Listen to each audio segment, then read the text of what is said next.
a game changer, quote and unquote. I'm playing by a different rule entirely.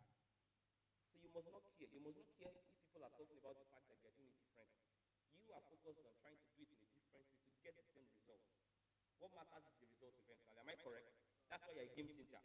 Because if you're not a game changer, you play by the usual rules. But the fact that you are playing by the different rules means you're a game changer, and means you must not care. Because if you care, there's a problem.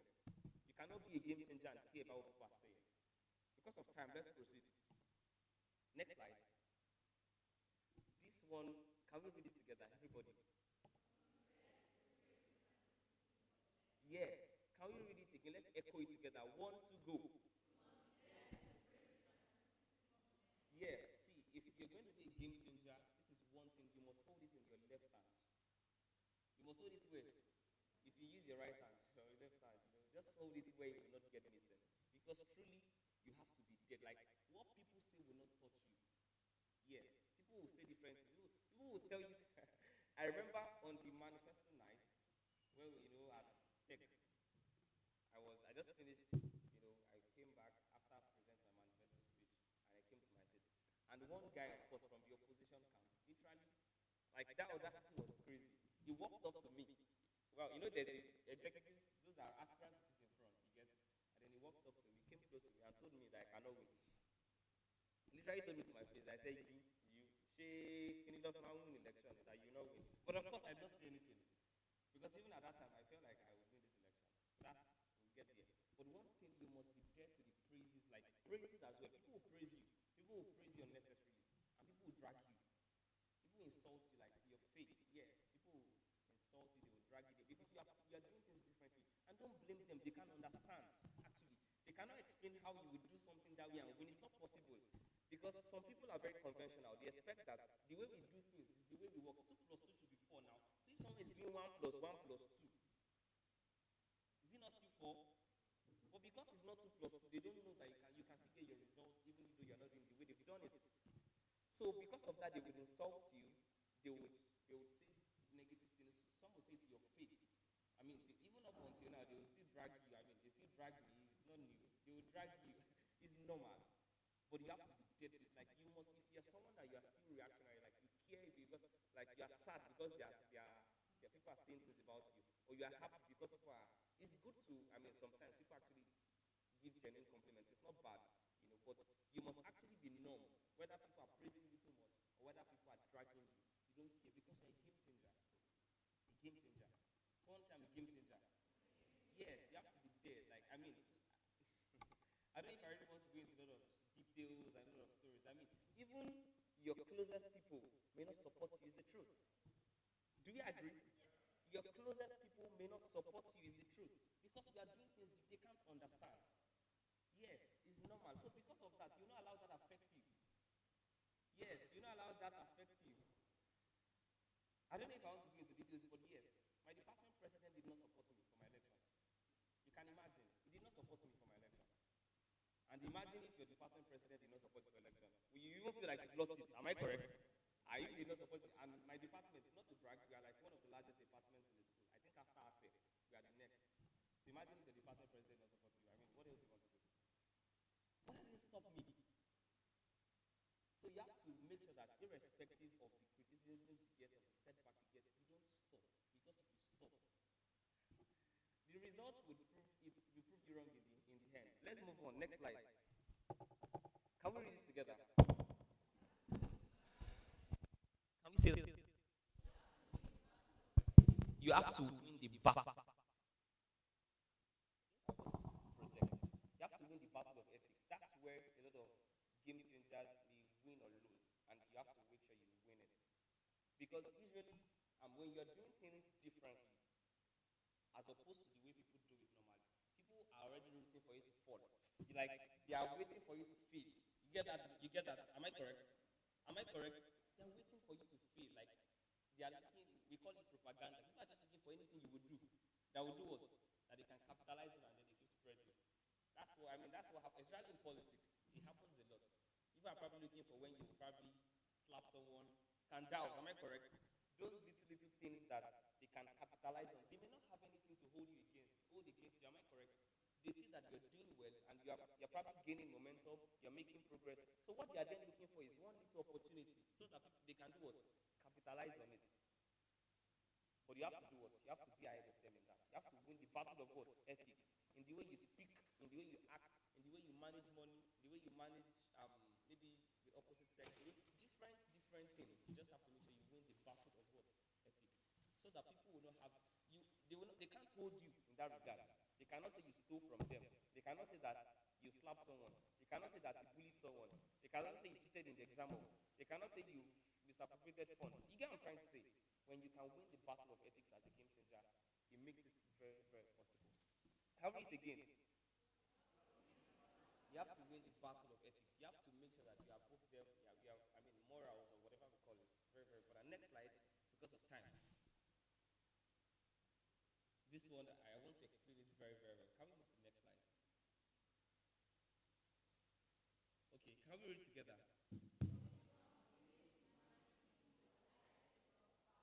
It sounds very deep, Abby. Can we read it again? Yes, your wisdom must be able to manage evil at the highest level of power. Because you are a game changer, again. You're not doing things the normal way. It's still related to ethics, like winning the battle of ethics, but I'll explain better. So at some point, because you are in a competitive space, am I correct? You are in a very competitive space. Because of that, people will confront you with evil, if I can use that word, or like wickedness. Like they will do bad things to you. Yes, they will do actual bad things to you. Like people can, they can steal your money, they can send down robbers, they can do very funny things. I remember when I was campaigning, I made a very big banner at SCB. How many of us saw that banner? Do you know they stole the banner the third day? That banner, right, I was paid, but there was nothing I could do. What could I have done? Anybody? Okay, what could I have done? Should I go back and steal their own? Of course not. Should I, if I had the money, maybe print another one? Of course, but you know, you should not be reactionary. So when you get to a particular level in, because now I'm not just talking to us as game changers who are just starting. I'm talking to us as people that even in your journey in the process, there are some things you must learn. So there are some times when they would actually show you that there's nothing you want to do. We are here, and because we've been here before you, you cannot just come do something and think you will win.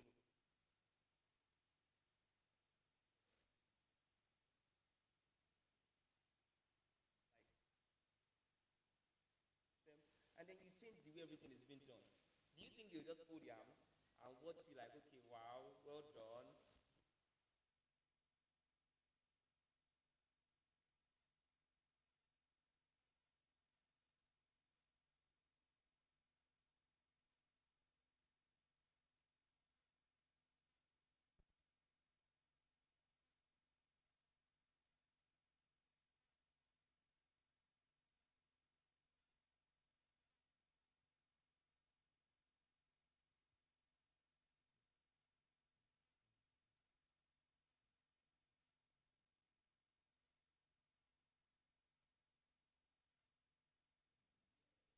Check, check. Always. Okay, thank you.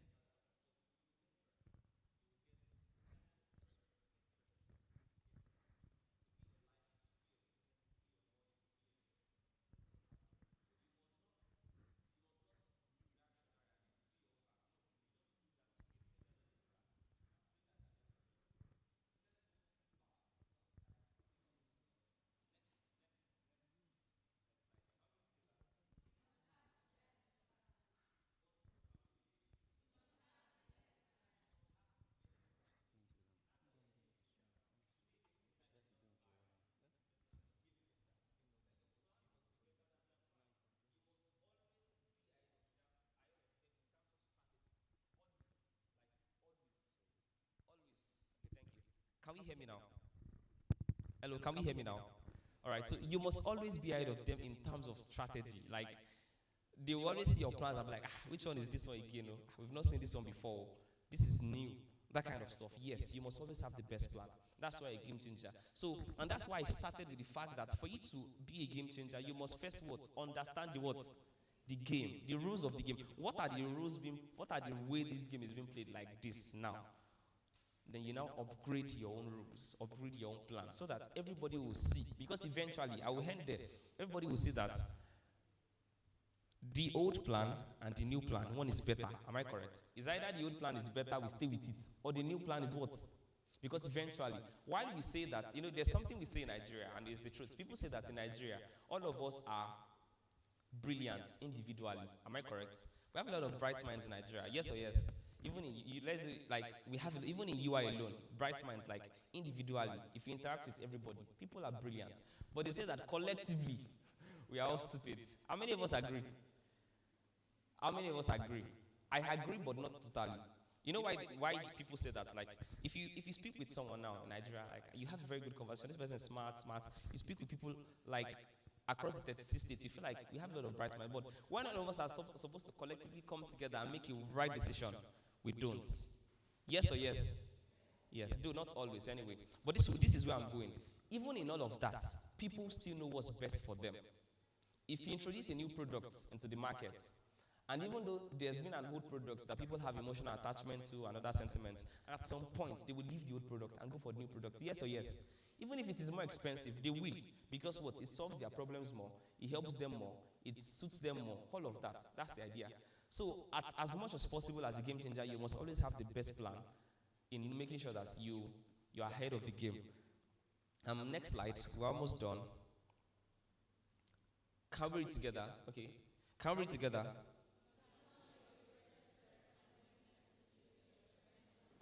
Yes, you can. You can turn your greatest strengths and weaknesses, greatest strengths and weaknesses into your strengths and opportunities. You have to know how to.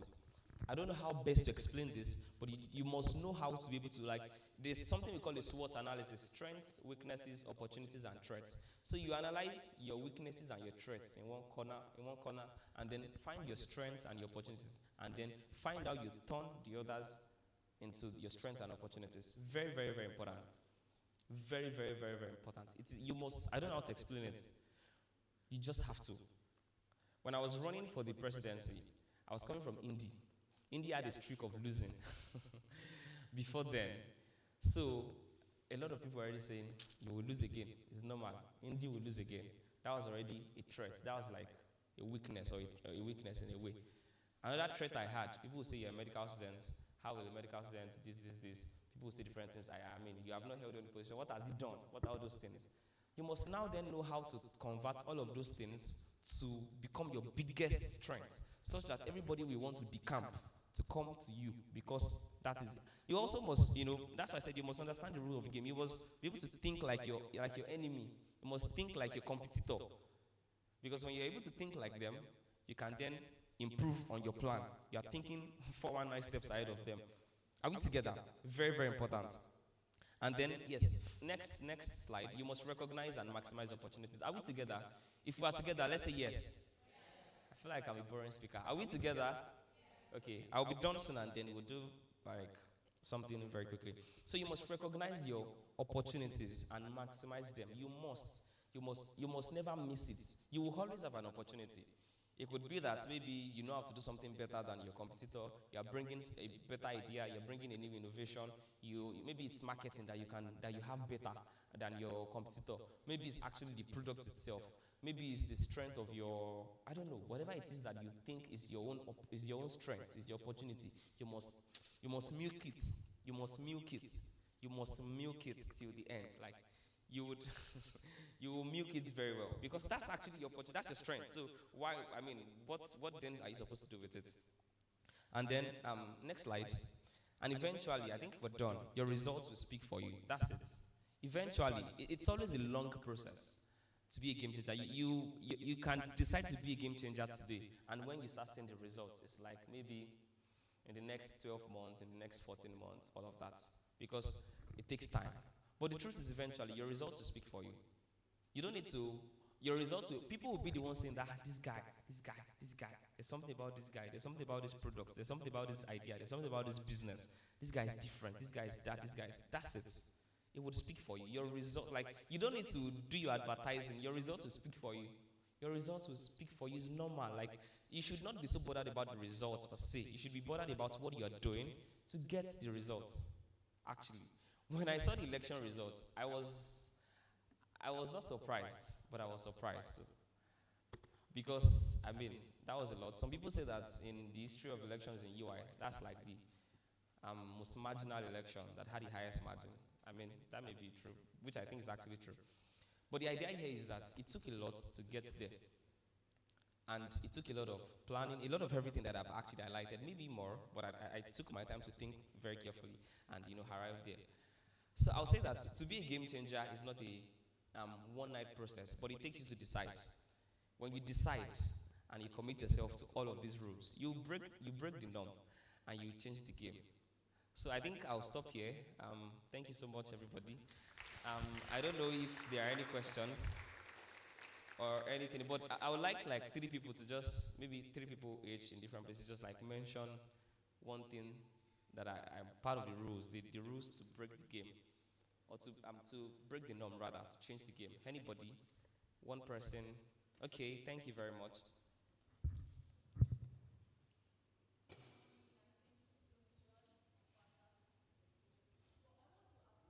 Oh, okay. Yes. Would help me become a better entrepreneur. Okay. So why should I be dead to them? Okay. Okay. Thank you very much. That's a very good question. Can we give her a round of applause? So when I mean be dead, it does not mean that you should not you should be numb. I don't know how to explain it, but the idea is that you should not allow that to determine how you react. That's what I'm saying. So if you're someone that when people praise you, you're very, very happy. You feel like you're doing well because people praise you. You get your validation from people. You know, it's very, very wrong. Now, I have an opinion. It's very unpopular. People say that you get criticisms, constructive criticisms from people. You listen to people feedback. It's very good. But to be honest, only you actually have the best feedback for yourself. It just depends on the level of honesty you have with yourself. Now, it doesn't mean you can see it all. Of course, you cannot see it all. People get to see things more than you see. People get to interact, to get, I'm trying to say, with what you do more than you. So, truly, people will have good feedback for you. It doesn't mean you should discard it. But in most cases, you have the best feedback for yourself because you have the intent, you have the action, you have the reaction. You get what I'm trying to say? People may not know the intent, they can guess, but you can give yourself the best feedback. So while I mean you should be deaf to the praises and to the criticism, it doesn't mean that you should not, listen to people or you should not, you should just discard people. But that will not be the fundamental reason why you react or you do the things you do. It would be because you have also carefully evaluated yourself at every point in time. That's why I said you must always have the best plan. And to have the best plan, you must always review your plan at every point in time. So there's a delicate balance there, actually. So thank you for that. Okay. So yeah, the three people that wants to tell me what I said. Anybody? Okay. Yes.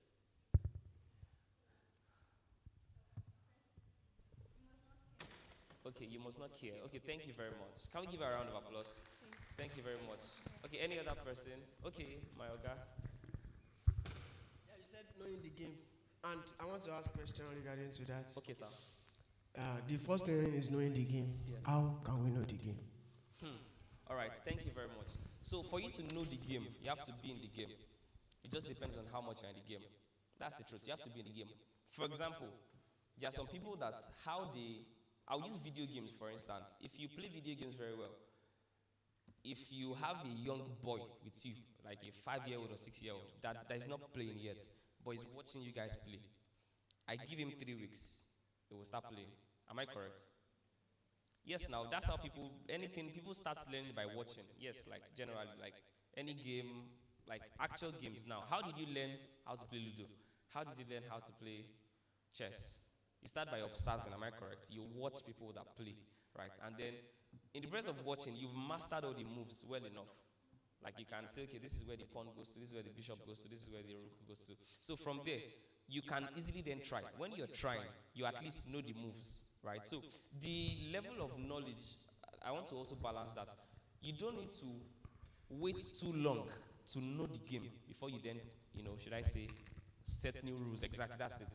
Because some people say that I want to first learn the game. I'll first sit down and go and be learning from someone. Maybe you want to learn how to be a brand owner or business owner. You're not going to sit down. You're not saying you want to learn for 5 years. What are you learning? You don't, that's too much, that you're wasting time. Just observe. Know what it takes to do this thing. Like, you've watched enough. You've involved yourself in one way or the other enough. That's enough. You don't need so much, right? So the fundamental answer is actually you have to like watch, try your hands on one or two things eventually, relate to people that play the game, quote and unquote, and then eventually you have what is needed to start your own game with your own rules, actually. So that's what I think. Yes. Okay, last person, so that I'll leave here. Okay, yeah, great.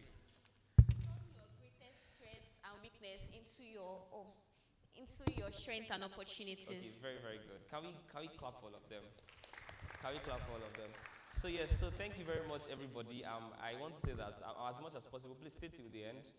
I know that the other speakers, I know some of them have arrived, and I know that they have a lot to offer us. I also would stay for a while before I leave to learn. And please meet people, it could be that the next person beside you, look at the person beside you. Maybe that's the person that will sponsor or sign you or invest in your first business. You never can tell. Because me, I know that the person that I'm sitting with will invest in my own business. So I can't say the same for you, right? But thank you very much, everybody, and have a lovely time.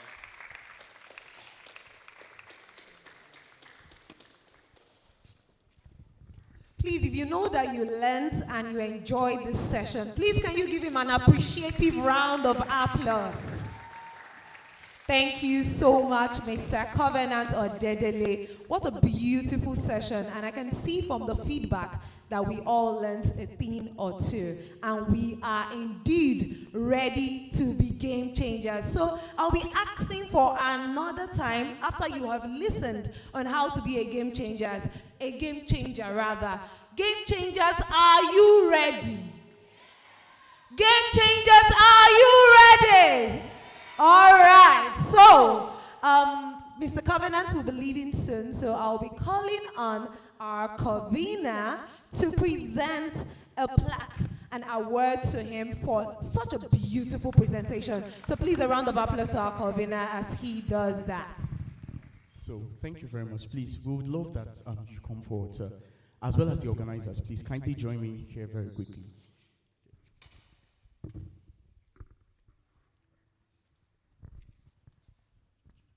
All right, so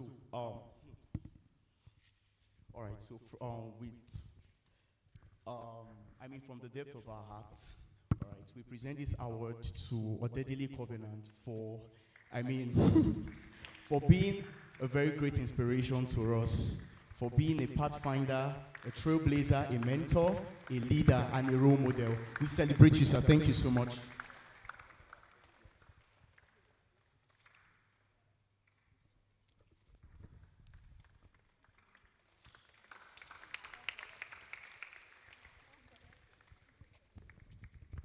Please, let's celebrate him once again.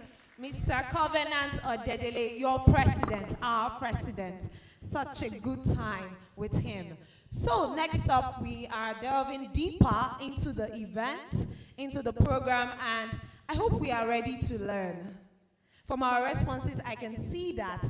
And right about now, I'll be inviting our second speaker on stage to take us through the second session. So I think she stepped out for a bit. So I think I'll be asking for a few more feedbacks concerning our last session while we await our second speaker. She's here with us already, but let's give her a minute or two to come around. So someone is raising his hand, so let me give him an audience. Thank you very much. My name is Andrew Victor, and my question is on the fact that what if you didn't win? Because you are changing the game, you are changing how the game is being played. Doesn't mean that it will always go the way you want it to go. In engineering, there's always a risk of failure. So your competition, what if you didn't win? What would you have done next? A round of applause for him for that beautiful question. All right, can we all see me? Can we all see me? Okay, so that's a very good question. In fact, I feel like I didn't do a complete work by not talking about that. But now that you've asked, I'll talk about it. So, and I think it depends on what you call winning, or what winning is to you, right? So, because I like to say that for my case, I had two outcomes. It was either I won the election or I won the narrative. So, when I mean narrative, it means that you win what people think. For example, let's even use bigger elections in Nigeria. The last presidential elections, we had Peter Obi, and then we had Tinubu. Am I correct? How many of us here voted for Tinubu? You are not supposed to like show your hands, but like you know inside of your heart. Okay, how many of us here voted for Peter Obi? So how many of us voted safe? And they will be saying Nigeria is not good, but you did not vote. But the idea here is that it depends on what winning is to you. So because I spoke with someone who was in my how many of us know Tiolu here? How many of us know Tiolu election? Exactly. So it was something like that. So and eventually Tiolu did not like I was supporting anybody, but you speak with people that win and you speak with people that lose to know their perspective. But one thing he told me was that usually you may not win the way people expect, but you still win. You may not have won the position, but you win the fact that you inspired people. You win the fact that you have showed people that something new is possible. Some of us actually still feel like Nigeria is possible because someone like Peter Obi came out. Yes or yes? Maybe not everybody agrees, but the idea is that you may not win the goal, yes, but you win the narrative. You win what people believe in. You win what people stand for. You win the possibility, the fact that something like this can still even happen in Nigeria. You win that narrative, the fact that you're able to convince people that there's something possible. But it then determines your next line of action is now the next course. If you can still run again, you will most likely win. That's the truth. Most times, for people, I studied US history and other related countries. For politicians that went in their first trial but did not win and came as game changers, the second time they went, they won. Yes or yes? If you can agree. There's a lot of data of all of that to back that up, but because of time. But I'm saying that yes, you may not win your goal. You may be a game changer and not win at your first attempt, but you win a narrative, and then if you continue, you will win more than even the position itself. So that's it. Thank you. Thank you so much, Mr. Covenant, and thank you for that beautiful question. So before I go on stage to welcome our second speaker, I want somebody to remind me of what I said citations can help you with. So anybody that remembers, oh, thank you so much. So citations can inspire you. When you are listening to a speaker citation, it shows the possibilities. It shows you that your ambitions are not out of reach, and you can actually keep working to receive what you dream of. Yeah. Please, a round of applause for her. That was beautiful and very explanatory. So thank you. I love the fact that we are all present and ready to learn in this event. So right now, I'll be inviting our in a few minutes, and she is also a visionary. She's a youth advocate and one who is breaking the norm. Interestingly, sometime next month she'll be having an event, Hello Globe event, and the theme is breaking the barrier. So she's speaking today is not a coincidence because she's about to set the pace for breaking the norms. So I'll be inviting our second speaker, none other than Miss Precious Oluwaferomi on stage, and I'll be reading a citation in the next 2 minutes. Please, ma, I would love you to rise so that everybody can see you while I read your citation. So, Precious Oluwaferomi is a visionary leader, recent graduate of the University of Ibadan Faculty of Law, and a seasoned business professional with extensive experience across various industries. She is the Chief Operating Officer at Stellar Eminence. She leverages her expertise in law and business to drive strategic growth, innovation, and excellence. Precious is also the convener of the prestigious Hello Globe Conference, a platform dedicated to empowering young adults through knowledge sharing, skills development, and inspiration. Please, this is a good time to clap.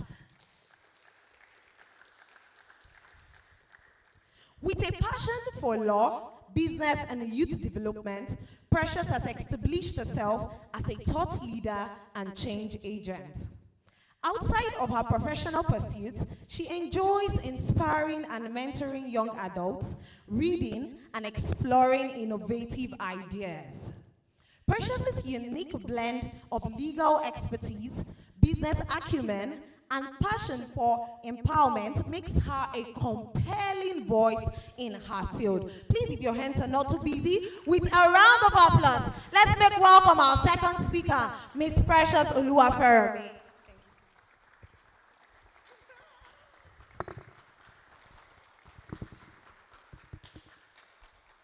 Hello, everybody. Hello, everybody.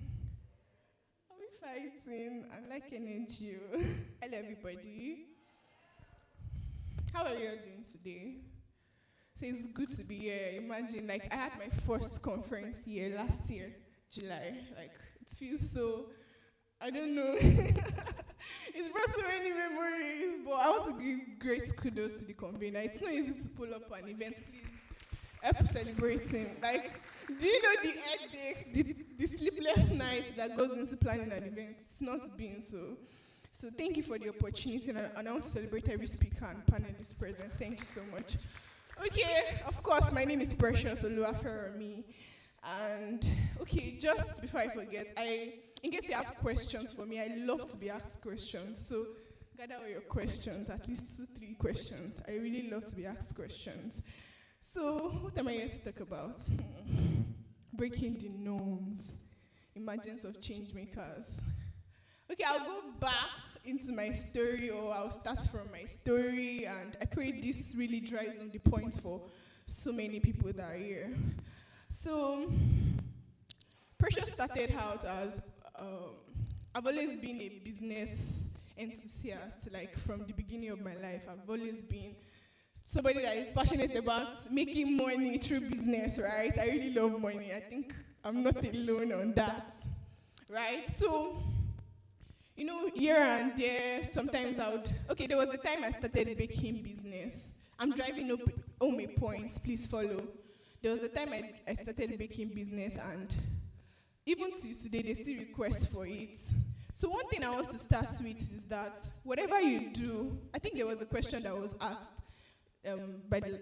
for the last speaker. Whatever you do, like, make sure that you start and do it with so much excellence and difference.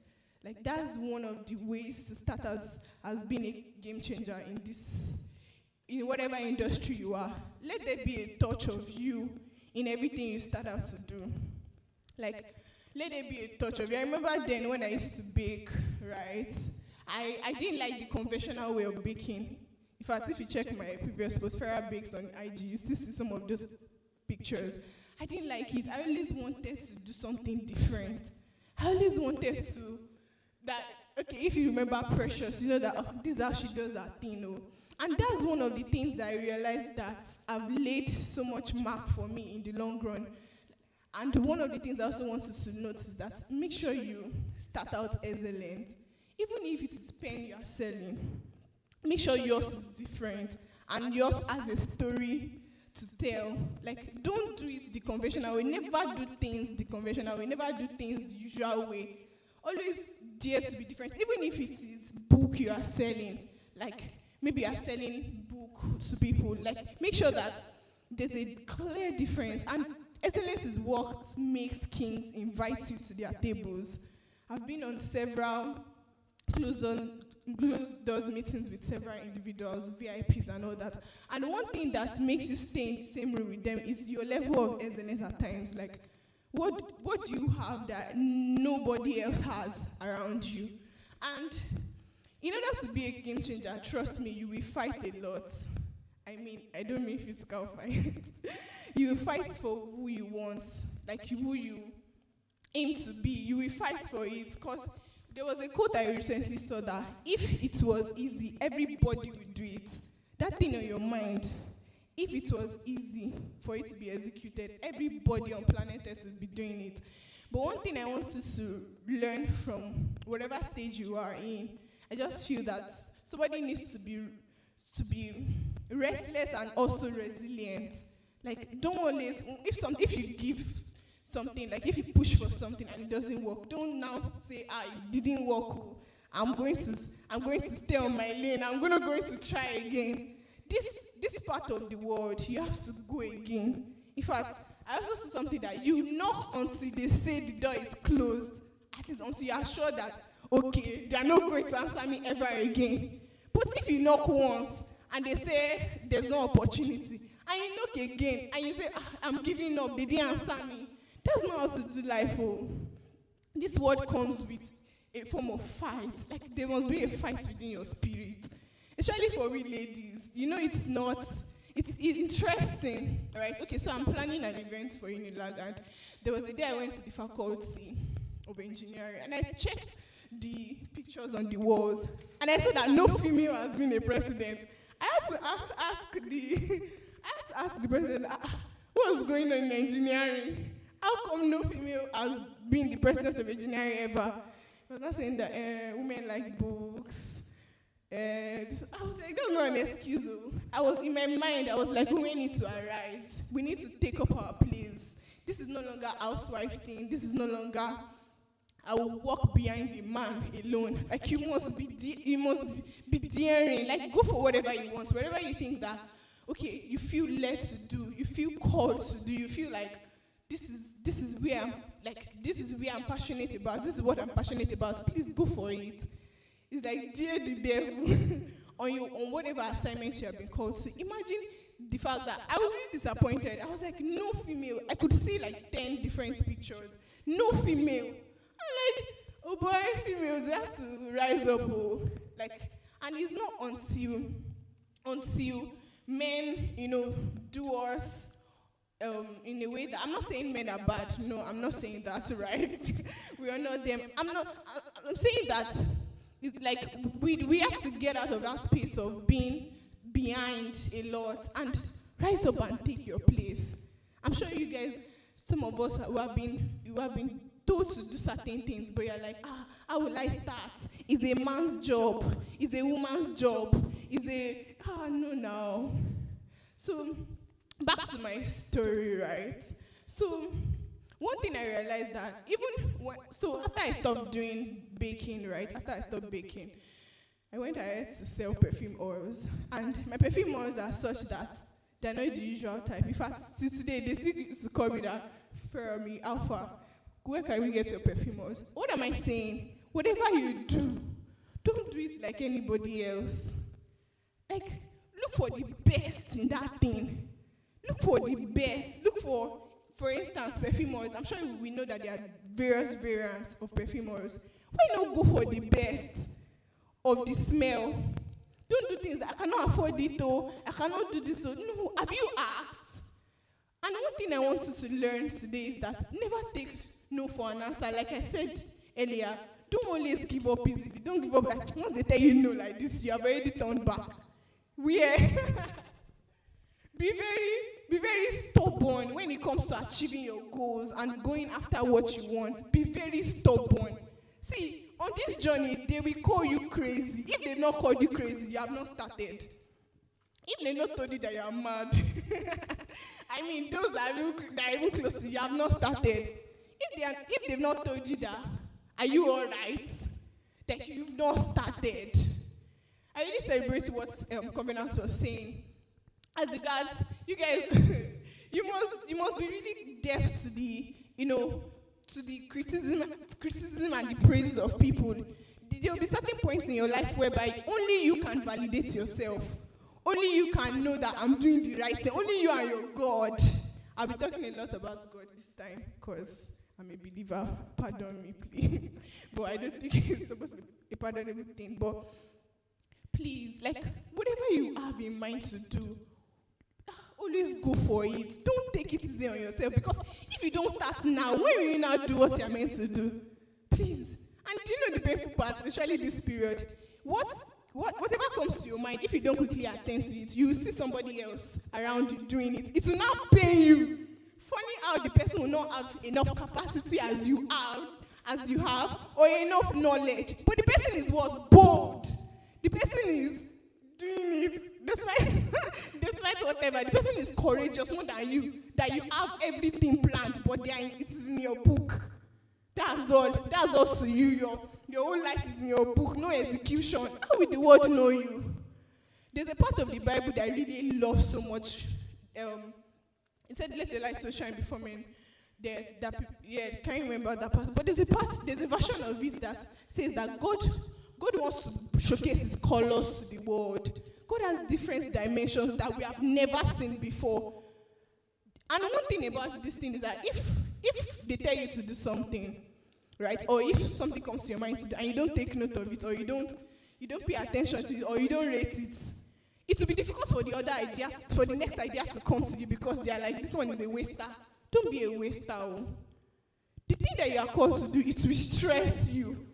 But yes, it's part of it. If it was easy, everybody, like I said, everybody will do it if it was easy. But if you want to be a game changer, oh my God, you will be stressed. I need to tell you. You will be stressed, but will it be worth it? Yes. Will it make a difference? Yes. If you don't start now, your children will ask you that, what were you doing? No.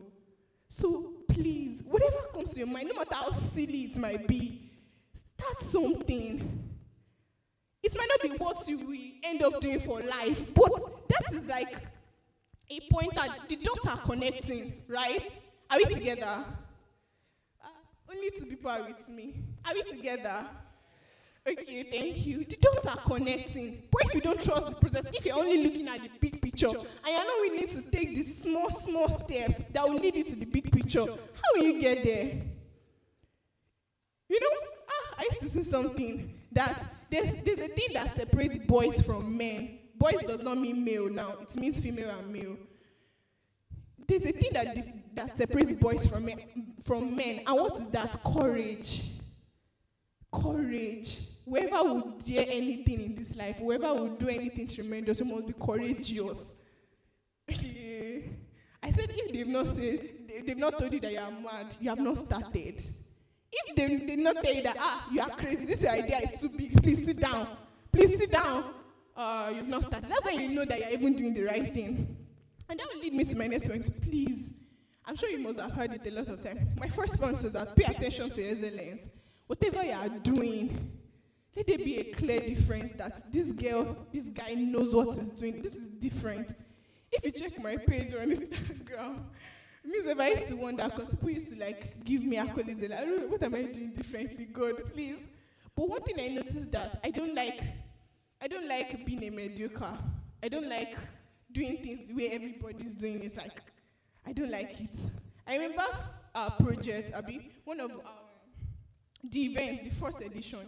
It took 3 designers to be able to get the exact design we wanted for the main flyer. Guess who fast-tracked that thing in me? That act of paying attention to it is my mentor. So number 2 point, have a mentor. I don't go have mentor that. Don't go have mentor that you're not supposed to submit under. Have a mentor that drives you, that gingers you towards, that looks like where you're going sometimes. Have a mentor. Your mentor might be holistic sometimes, because having different mentors might be draining. There's a mentor, sometimes a mentor can fit into 2 aspects of your lives, like you get. And don't be in a hurry to pick a mentor, of course. Ensure you are led. And you don't have to pick the most popular person to be your mentor. Before they are busy. But that does not mean they cannot have time to mentor you, kind of thing. But have a mentor. Because I remember when we sent the first flyer to my mentor, it was like, what is this? I said, oh, so I saw it, though. It was like, what is this? And you might think that, oh, Shebi is just flyer. People will see it and pass. See, there's some things that cause the attention of kings to you, and not just mere people. There's some things that drives attention of kings to you, and that is excellence. Like, always be the person that goes the extra mile. Always be the person that goes the extra mile. Don't take it easy on yourself. Especially now, everybody here is young, right? We don't want to be asked in the next 10 years that what were you doing? You now say nothing. Nothing. I did not do anything. Oh my God. They used to say something that the graveyard is the wealthiest. That's because a lot of ideas have died down there. Nothing was done. I used to say something that God prefers to trust his servants with ideas than his sons. Why? Because we his sons, we will analyze, we will tell God how it will not be possible, we will tell God, I'm afraid. But the servants, they're already making impact, they're already doing it. Even before, in fact, they don't usually hear as we hear. In fact, we are more privileged. But the servants will, in fact, don't let me go into that. So there's also a part, sorry I'm dealing more on scriptures, but that's what makes up my life. I'm so sorry. So there's a part in the Bible where Caleb and Joshua, right? I don't know if you know it, where 12 spices were sent to a land, right? Can you remember that 10 of them came back? They said that, it truly, the land is filled with milk and honey, but we are like grasshoppers in front of them. That was the report they gave Moses. Moses was like, okay. Guess what? Caleb and Joshua came. They said that, sir, it's a lie. We will overcome. If we go there, we will conquer. Imagine, out of 12, only 2 had good things to say. Were they oppositions? Yes. Did it look like they were going to be eaten up? Yes. But what were they seeing? They saw differently. Always learn to see differently. If everybody is seeing something different, always be the one that sees beyond what is going on. For instance, the way they said Indy has never won for SU. Imagine he now stayed like that. And imagine he now allowed that thing to affect his mindset of winning. Will it be the SC President's Day? Is that not an excuse, like a very good excuse on his own? But just like Caleb and Joshua, he was able to overcome, he was able to see that there's more. This is even the more reason why we should do this thing. See, whatever you want to do, nobody promises that it will be easy. There will be challenges. There will be time that you'll be like, who sent me message? Who sent me to do this thing? You will cry sometimes. But that is one of the things that makes you. That's one of the things that make up your story. So that those that are coming after you will be able to successfully ride on your shoulders. And it's not be a waste. Whoever you admire today, think of them in your heart. Whoever is your role model. They all had points in their life whereby they were like, what did I do like this? Must I do this? There will always be that point, but no great person ever became great without overcoming that stage. Are we together? Please let me know when my time is like 10 minutes, almost 10 minutes upon, or 15. All right, so like I mentioned earlier too, kings love excellence. Do you want to be a friend of a king? Be excellent. I don't know how to say it again, but be excellent. Make it your love language that whatever I do, even my looks, whatever I do, whatever it is about me, I'll be different. How will they remember you when, of course, do you know how many people kings meet every day? How will they remember you? How will you matter to them? Because I know it's our desire for us to stand in front of kings one day or to be in their company, right? And one thing that would also help you, learn to ask for feedbacks, but don't dwell on it. I mean, what do I mean by don't dwell on it? Don't make it your whole life itinerary. I mean, don't make it like something that makes you. Learn to ask for feedbacks. Ask for sincere feedbacks from your close friends that understand your journey. What did I say? Close friends that understand your journey. Don't go and meet people that will walk you out of it. Right? Always ask them sincere questions. Because there will be a point where you will need those kind of people. Especially if they are doing well on their own field too. You ask them questions. I hope I'm not alone in this thing. How am I? I'm feeling restless. I'm feeling this. You say, don't worry, it's normal. Don't just give up. Don't give up. There was a time I wanted to give up really badly this past month. I really wanted to give up. But conversations I kept having with a few of my friends is like, do you know what it has taken? I mean, the sacrifices that you have made before now.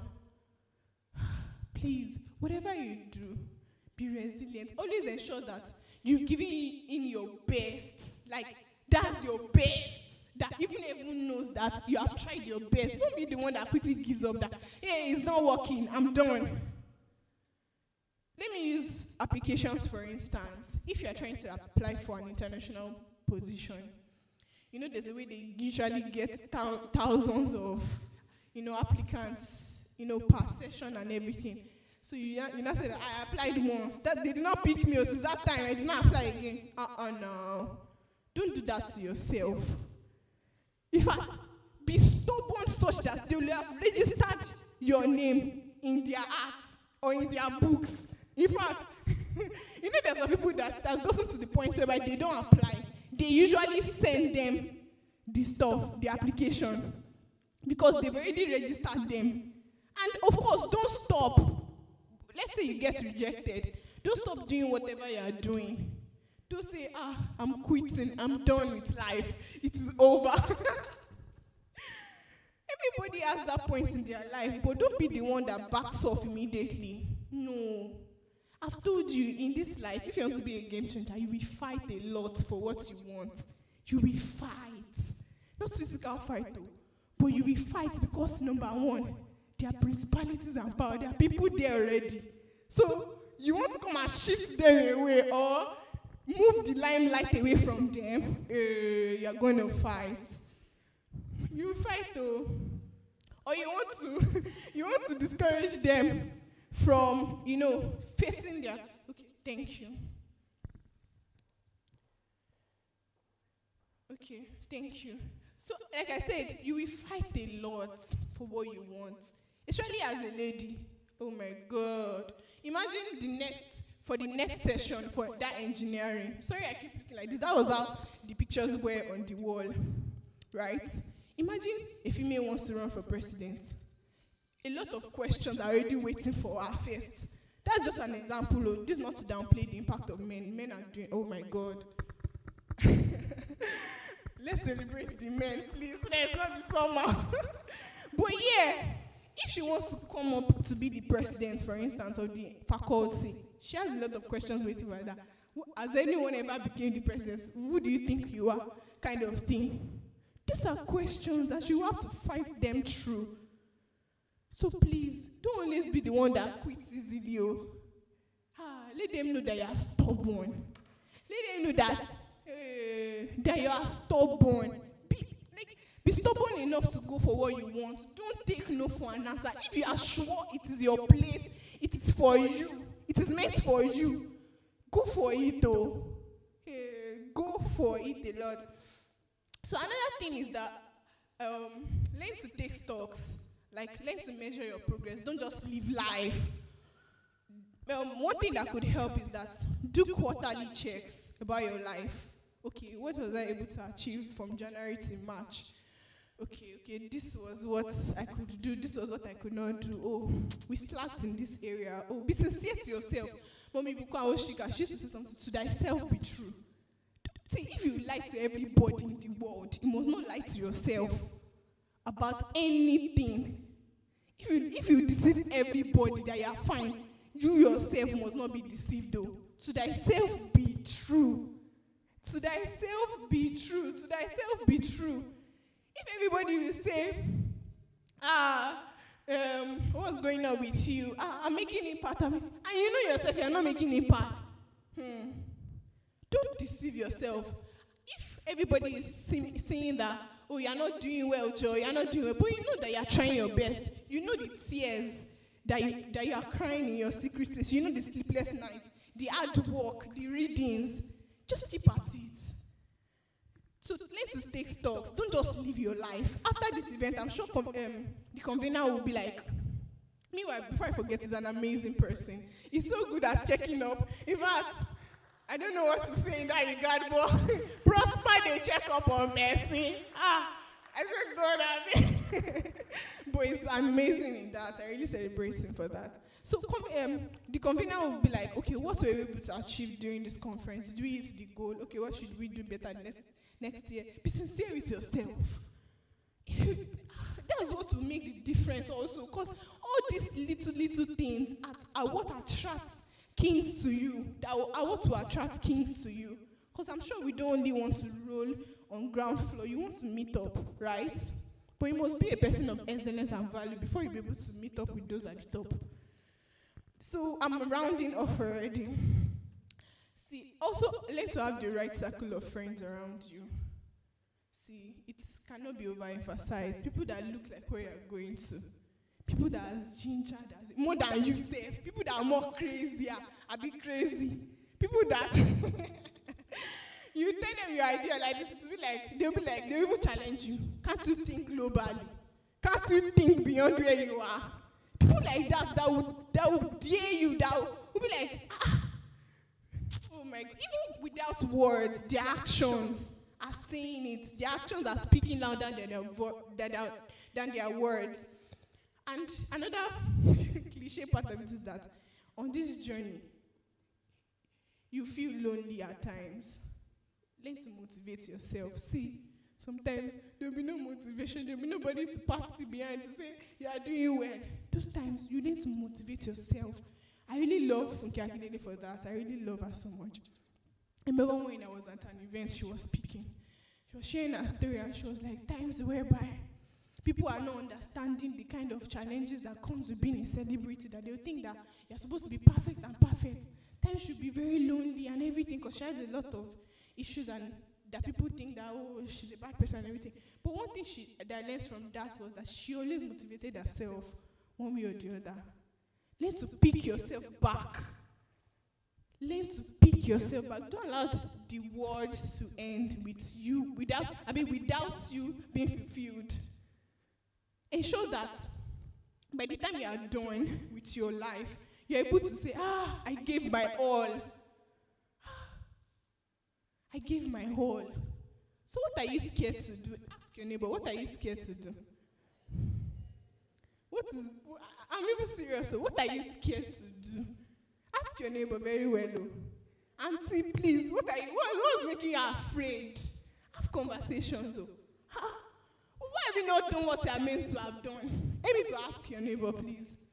What is stopping you? Ask plenty questions. Let them be challenged. What is stopping you from making impact? Even if it's your own little way, what is stopping you from guarding children, to take care of them? I mean, not, there are many ways to these things. What is making you, see, there's always 1,001 excuse for not doing something. Okay, let me look for an example. Elon Musk can say that I will not be able to help the world again. He has 1,000,001 reasons to quit. But will it affect people? Will it affect lives? Do you know how much impact it has made to the world? Even to the economy. Imagine. So I'm rounding off now. Yeah. So there was also a time, the time that I knew I really was passionate about business was when because I finished this year, Faculty of Law, this school, of course, this amazing school. So there was a time, because I stayed in Awo for a while, for first and second year.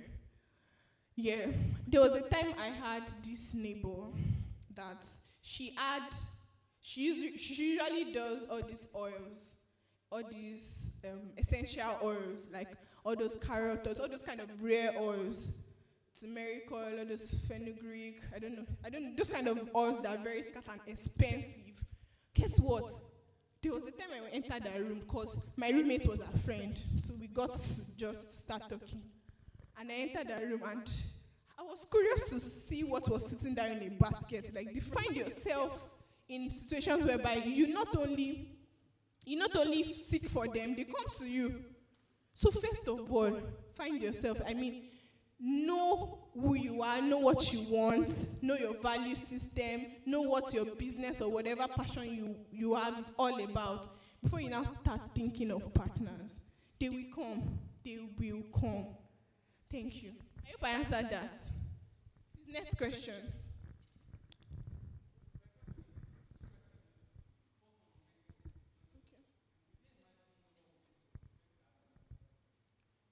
Oh, in a particular sector.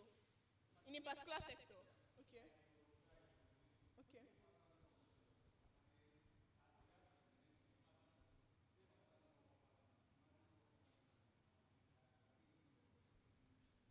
Okay, thank you. So as I will answer the second question as a law student. See, like I told her, you need to understand your vision and your goals and your like what you want to look like before you think of partners.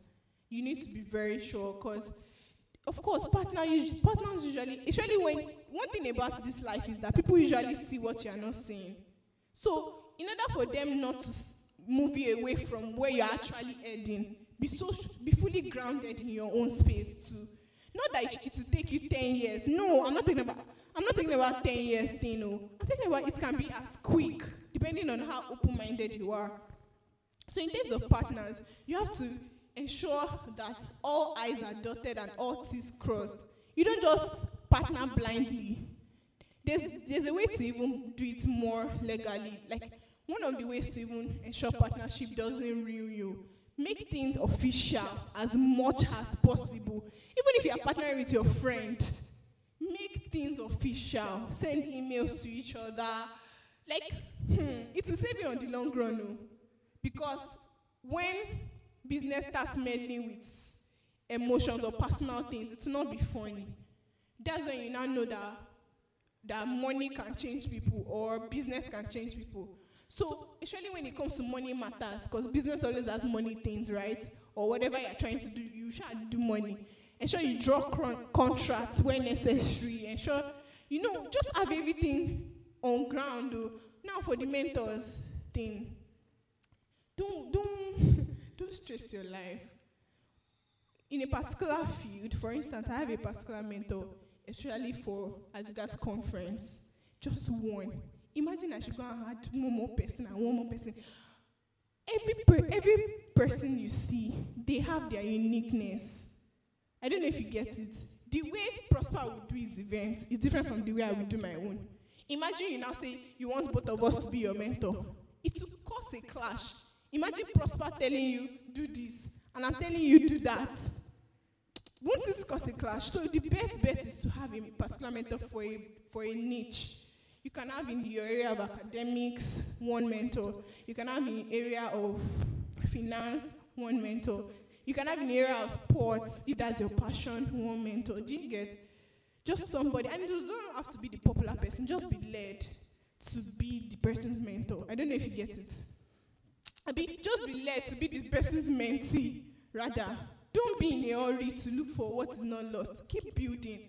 Because last, everybody's looking for value system to be added to them. They want value. So imagine if you saying you want to be a mentor to somebody, don't just go there offering nothing. Offer a sum of value to them, something that you know that will keep them by your side always. Do you understand? Don't just be there to take and take. Ensure that they are also committed to you by force. So it might be that, you are a video person to them, or you are the person that writes for them, or you are the person that attends to the emails for them. And that's one of the fastest ways to grow in mentorship. That's one of the fastest ways to grow in mentorship. By serving under your mentor some way. Do you get? I hope that answered the question. Please, any other question? Okay.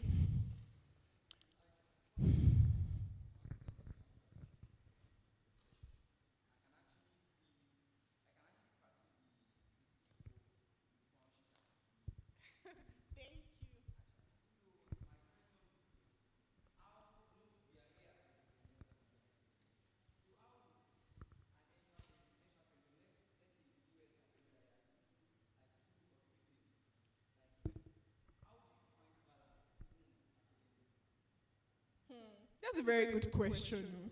Because I remember when I was in school and I told you I bake, right? I remember that time when I was in Solid level, we were doing online classes. I would be in the bakery baking, and I'll be attending classes. Please don't do that.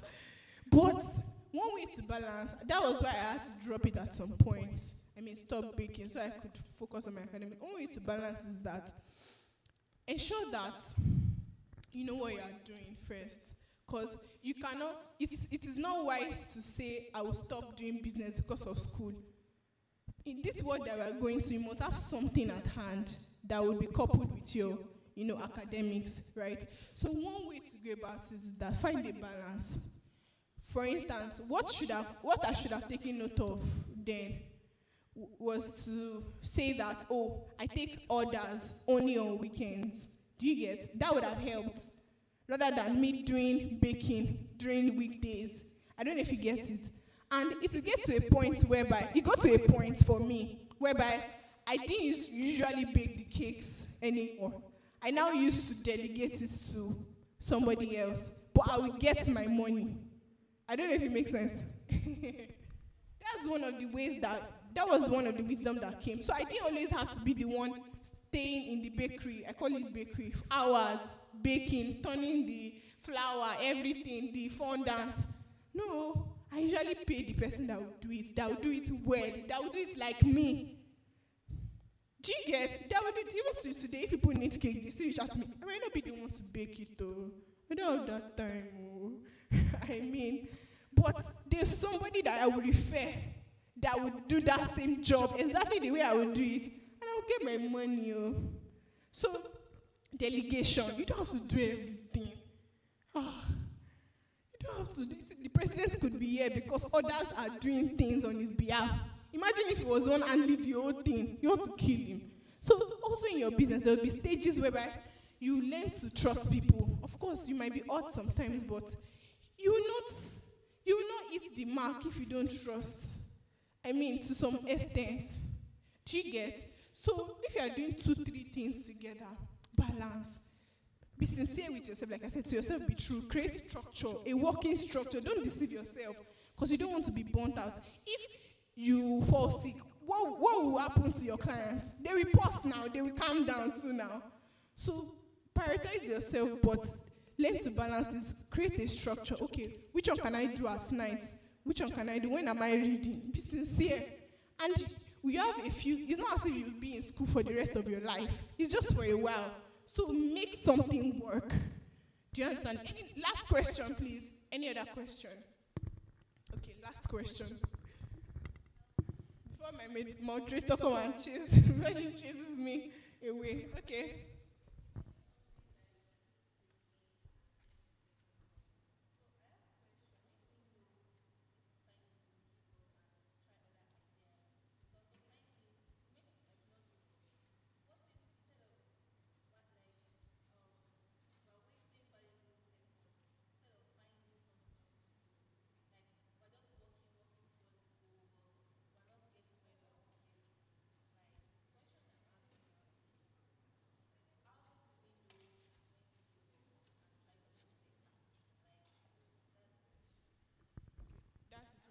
Yes, I do. Okay, that's a very good question. Like I said, I told you that I had to give up baking at some point. And I didn't just give up on it. I delegated the role to somebody else. And I'm still making my money off it. Do you understand? So the point where I got to where I had to quit baking was because it was really affecting my academics. I mean, I could not concentrate in class because I was always getting orders. That's what I'm talking about, excellence. Be good at what you are doing. And my audience was not even students. Sorry to say, but they were top guys that I could, work with. I don't want to mention some names, but yes. But what did I do? I stopped this for a while because I knew it was affecting my academics. I could no longer concentrate. Right? That was me being sincere. So it depends on your circumstance. If you truly know that I've given myself to this thing, I've given my best, and I feel like I should move on to other things, please do. Please do. The world is not restricting you to a certain place. You have many beautiful things in you that wants to evolve. Go ahead. Until you find that thing that makes you. You keep trying. That's why I talked about dots. connecting the dots. If you are seeing a big picture, you start small to get there. Do you understand? So that's how I knew for me when to quit baking. Like I knew that it was stressing my academics. And perfume oil was a thing that I could even sell in class, like easily. And maybe after classes, I could talk to my classmates about it. And it was not affecting anything. Right? So depending on what you are doing, if you are a writer, that does not mean you'll be writing in class. You have certain, that's why I talked about structures. Okay? Yeah. I can't wait to see you at the top. Please tell your neighbor. I can't wait to see you at the top. I can't wait to see you on those mountains of influence. I can't wait to see you thrive in sports, in businesses, in finance, in family, in religion, in art and entertainment. Let AMVCA be calling you to the award night.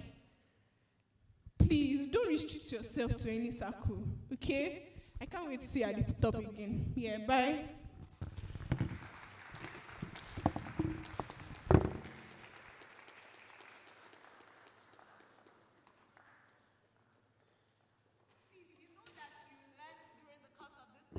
Can you give her a round of applause once again? Thank you so much, Ma. We really learned and enjoyed your session. So something she said that stood out for me was the emphasis on excellence. A lot of us read Daniel's story, but we don't understand the fact that he was actually excellent amongst excellent people. For him to be chosen to be part of the people in the king's palace meant that he was already excellent, and he chose to go the extra mile to be even more excellent. So thank you so much, Ma, for that impactful session. We really do appreciate you. Please, let's give her a round of applause once again. So during the course of her session, somebody very important stepped into the hall. He is indeed a father of this program because he has been one of the biggest supporters of the Student Entrepreneurship Summit, right from 1.0 to 2.0 and now 3.0. And he is also a father to the convener, one of my fathers too. So please, with a resounding round of applause, please make welcome Pastor Dr. Emmanuel Eyigbe.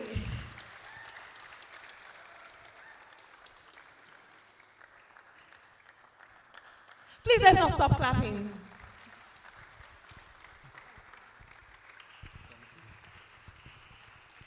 All right. I was almost going to say amen, but it was close to say amen. I'm very happy to be here. Good afternoon to you all. Despite the breaks, the holiday, and you still choose to be here. My time is very short. I mean, I don't have to come here to say anything. My presence here, I'm just happy to be here to see what's happening and the interest in what the convener and the whole organizing team is putting together to ensure that students are having this kind of meeting. I must say that you are a very set of privileged generation of students, the reason being that during our time, we didn't have plenty of this opportunity. Most of the people we had then, the only person we had then organizing meetings like this was Mr. Emeka Osai. The coach, you will know Emeka Osai. You understand, campus labs. They had plenty of meetings like this over and over again. But now it's like there is diversification. So people are having these meetings in different places, different groups, ensuring that there is a way of bringing up the student into an entrepreneurship posture. And that's very good. I will just say one thing and I will leave. In life, in business, in anything at all, you must make impact in whatever you find yourself. There's only one thing that's important. Many times, businessmen that make impact in whatever they do is because they activate this one thing. Even in ministry, in career, in job, in whatever you find yourself doing, there's only one thing that is important. If this one thing is attached or is the fulcrum or the base of what you are doing, then what you are pursuing will follow. And it's as simple as just one thing. It's called value. Are we together? It's called what? It's called what? It's called what? It's called value. In whatsoever you are doing, you're a businessman, you're a pastor, you're a doctor, you're a student, and you want a gravitation of people towards what you are doing, that there must be the ingredient of value. Whatsoever is not providing value will soon die. I give you an example. When you drink Coke, when you buy Coke, what are you buying? No, you're not buying Coke. What are you buying? Help me. When you buy Coke, what are you buying? You are buying the experience. You're buying refreshment, right? You're buying what? Refreshment. When you buy Gucci, what are you buying? You're buying class. Did you see that? So really, what they are selling is not what they are selling. So you go and buy Coke, but you're not actually buying Coke. The reason why you prefer a Coke to a Pepsi, respectively speaking, I'm not trying to promote any brand here, but the reason why you prefer a Coke to a Pepsi is because of the value, the refreshment you get. The reason why I would break my storehouse and go buy a Gucci wristwatch, I'm not trying to buy a wristwatch. I'm buying to buy what? A class. So if I come here wearing a Gucci shoes or a Gucci bag, without saying much, I've communicated to you that, brother, sister, I'm in a different class. Yes, I'm in a different class. Are we together right now? When you buy a Tesla, what are you buying? When you buy a Tesla, what are you buying? Answer me. You're buying technology. Yes. You're buying technology when you buy a Tesla. So what Elon Musk is doing is not trying to make you buy his Tesla. You are buying technology. Are you seeing that right now? You are buying technology, something that will make your life easy. When you buy a Lexus compared to a Toyota, what are you buying? Answer me. You know it. You're buying luxury. I mean, that's luxury. Do you understand that? So therefore, what these men are selling is not actually what you are buying. What they are selling is the value behind the product. Are we together right now?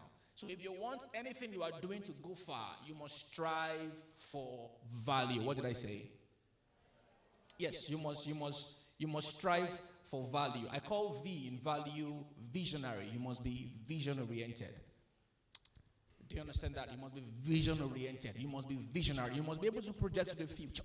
You must be able to see the scale of things, how things would improve in value over years. You must be able to project 10 years ahead. Are we together? You must be able to project 20 years ahead. iPhone, or the people called Apple this day, when they started, they didn't start the way they started now. They started at a very humble state at the very beginning. But you know what? Year upon year, Apple has made up their mind that they would make sure they get the money of everyone that is willing to buy it. Apple also, they don't sell phone, they sell class. If I come to you, for those who are Christians, I come to you to preach the gospel to you, and I'm carrying an iPhone 16 Pro Max, and I say Jesus Christ is good, what will come to your mind? Is it not good? It's very good. Because already I've come to you preaching the gospel with what? With class. Are we together right now? Oh yes, so you must be visionary. The A in value, you must be action-oriented. You must be action-oriented. You cannot not be a person of action. You have to be a person of now. What is it? What are you thinking about? What's the vision? Attack it as fast as possible. Don't be sloppy about it. You might not have all the knowledge you need or all the resources you might want to acquire. But you know what? No matter how slow or unprepared you are, action. Start it now. Start slow, start small, start struggling. But the most important thing is that you have to what? You have to start anyway. Just like Nike. Nike will say, do it, right? Right? No, it's not do it. Just do it. That's Nike. Nike tells you, just do it. Don't do it. But you know what just do it means? It means you want to do it, but you are second guessing. Did you get that? You are second guessing. You are wondering, would this thing work? Would it not work? Will I make the impact I desire to make? Will I do this on that? The night just comes and tells you, my brother, stop sleeping on that. Do you know what? Just do it. Do it small. Do it slow. Do it struggling. Do it not knowing enough. It's okay. But the most important thing here is that you just do it. Someone to just do it. All right, L is leverage. You must be leverage focused. You must know how to leverage on either the number or relationship or people. You understand, you must know how to leverage. I don't have much time to expansion on all these points, but I'll just list it. You can write that down. You must know how to leverage. I love people who can leverage on things. I can't be in UI with 5,000 students and I want to do business and I feel I don't have the number. Are you kidding me? You must be able to leverage. I have a class full of 500 people in CBN, up to 1,000 science students. I will not leverage. I will sell material for you. I will sell PowerPoint slides for you. You will buy it from me. You must be able to leverage on what you have around you. You must be able to leverage on the problem people are facing. The organization I work for, the reason why we are one of the leading and top organizations in Ibadan today is because, in fact, because of our leverage. We leverage on the problem people are having. Everything we have today in the company is because of leveraging. There's a problem there, let's solve it. It costs a lot, but we'll spend the money either way, as long as it provides the value needed. Next is what? You must be undeniable. It means your results, your antecedent, your track record must be undeniable. It must be predictable. When you buy an Apple phone, you are very sure of quality and efficiency in performance. True or false? Oh, yes. I'm not promoting Apple. I'm just giving an example in case you're watching online. I'm not promoting any phone brand here. Do you understand that? You are very sure of efficiency in performance and longevity of use. That's why Apple phones, you always have a very good second-hand value. True or false? True or false? Oh, yes. I could buy my iPhone, let's use iPhone 12 for a 500, 600,000 naira, maybe UK use, and I want to sell it after 5 years. I can still sell it for close to 500, maybe 4 or 350. That's still a good value. I want to get there right now. So you must be undeniable. And of course the E, which is the last, is you must be, somebody say enduring. Say enduring. Louder, say enduring. You must be enduring. Because when you are starting, you have individuals who have business on the marketplace or whatever space you are for a very long time, who you seem to see afar and seeing them doing very well. You feel, wow, this person has broken all the frontiers that has to be in this space. It's a lie. It's not true. Did we hear that? It's not true. Value providers are not chicken-hearted. Did you hear what I said? Those who are striving towards providing value are not faint-hearted. They are not weak-minded. They are very, very strong. You must be enduring. When you start, it doesn't work. What happens? Pick up yourself and start again. When you make a step and you fall, do what? Stand up and start again. A child does not know how to walk when he starts walking. If he believes he can walk when he starts walking, he will not walk at all. So when he tries to stand and he falls, he stands up again. When he tries to walk and he falls, he walks again. He doesn't know he can walk, but he just knows that he can carry a step. Are we together on that? So therefore, you must be very enduring. And this is for someone, I'm speaking to someone as I'm talking right now. The reason why you've not gone far in whatever you are doing is because you are not enduring. You lack endurance. You feel every first step should hit big, and that's the problem we have. We want to create the magic formula overnight. Hello, my hello, sir. In the process of time, or in the scheme of things, when it comes to actualizing your goals and dreams in business, in career, in whatever, there is time. There's a time factor, and that time factor works with the process. And if you must emerge at the end of the other side, tell your neighbor that Dr. Emmanuel says you must be enduring. Come on, tell your neighbor that. Thank you very much. I love you all. God bless you. Thank you. Thank you so much, sir. Please a round of applause for him once again. I'm sure that this program has been nothing short but value filled. So if you've been gaining value from this program so far, can you give a round of applause to the convener of this amazing program? I'm sure our notes are almost filled up, and I want us to take some time to digest everything that we have been fed so far in the event. And to digest it and relax, we're going to be playing a game right about now before we go in again for another value-filled session. So are we ready? My game changers are still sleeping, so I'll go over it again. Game changers, are you ready? one person's voice is louder than 50 people's voice. That is surprising. So I'll do that again so that you can challenge me that that's not right. Your voice cannot be louder, even though you're using the microphone. Our voices together is louder. So I'll do that again. Game changers, are you ready? All right, let's delve straight into it. So we're going to be playing a game, but I can see that we have more people on this side compared to this side. So if you are the far end on this side, please can you kindly move to this side so that we can have a balance. So if you know that you're on the far end, the extreme end of this side, please kindly balance up by joining this side. So can I have people in the last 2 rows? Or maybe last row? Last 2 rows or last row. Just kindly join this team. Thank you very much as you do. Please a round of applause for them as they do that. I can see that some people don't want to stand up, but let's be clapping for them as they are standing up. Thank you so much. All right. So for this game that we are going to be playing now, we are going to be having 2 teams. So we are going to be having Team A. Team A, can I hear you say hi? Team A, can I hear you say hi? All right. And then we will be having Team B. Team B, can I have you say hi? All right. So we have Team A and Team B. Although Team B is looking smaller, it's still looking smaller, but Team B, are you good to go? Or you need more people? Are you good to go?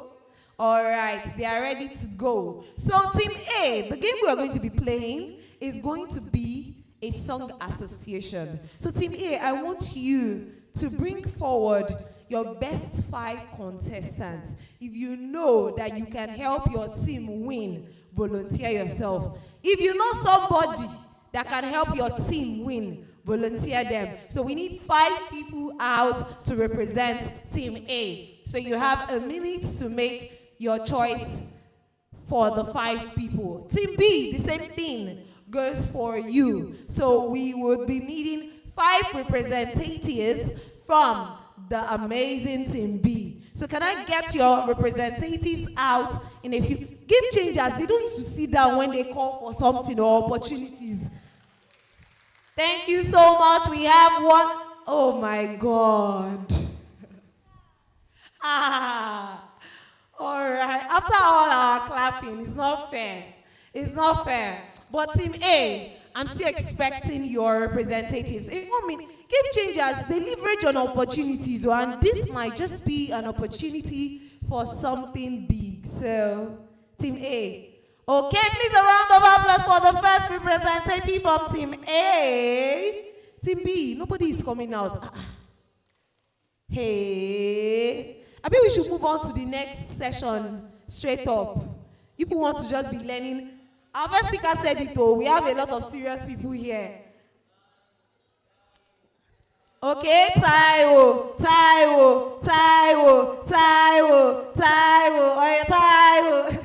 All right, let's have Taiwo. Please a round of applause for Taiwo. Who is the Taiwo now that we are clapping for? God, I beg. So we have Taye out. So we have 2 representatives, but we need 5. I mean, we should cone it down to 3. But not that your fate depends on the number of people that you have outside, though. You know. I mean, we should do it the 1-1. Okay. Since nobody wants to come out, we are going. The entire Team B. Team B people are out. Come on. So we have 4 people. In fact, 5 people from Team B. See, Team B, they are ready to win this game. Team A, what's happening? Kilo Shelle. What's the problem? Talk to me. And this is where I'm sitting down, oh. Okay, we have the second person from Team A. Team A people will just stand up. And next thing you are seeing, and we are already happy. What is happening? Team A, I should pick representatives. You people agree I should pick? Okay, 3. We need 2 more people to match Team B. It's a song association. I said it earlier. You were listening. Don't worry. The explanation will come. You need to walk by faith and not by sight. Woo! We have the fourth person, sorry, rather. Yeah, don't worry. Just keep your mind calm. And then we are waiting for the last person. I'm the last person. Oh. Team A is like you're going to depend on 4 people against 5 because, yeah. Oh, all right. I think we are ready to roll. So, as I said earlier, this game is a song association. So, what is it? I know all of us are curious. What is it about? So, there will be a word given, and then you have to sing a song that has that word in the song. And you have to have the support of your team members because they are the ones that will raise the sound and the vibes and everything. So, do we get the game? So, I'm going to give you a set of words. I'm going to give you a word, and then you sing a song. You work with your team members. You're not working individually. So, you have your team of 5 people and your team of 5, and then you have your audience to cheer you up. So, game changers, are we ready? All right. So, the competition is between Team A and Team A and Team. All right. So, this is how we're going to do it. All of us in the audience, I know you have your team, but like this, we are going to be the accurate timekeepers. Is that fine? Is that fine? And we're also going to be the judges. Is that fine? So if you hear any song that is not sounding like a song, that is sounding like something that the musicians here just composed from the depths of their heart or from the depths of their spirit, we will cancel it. So is that fine? So is that fine?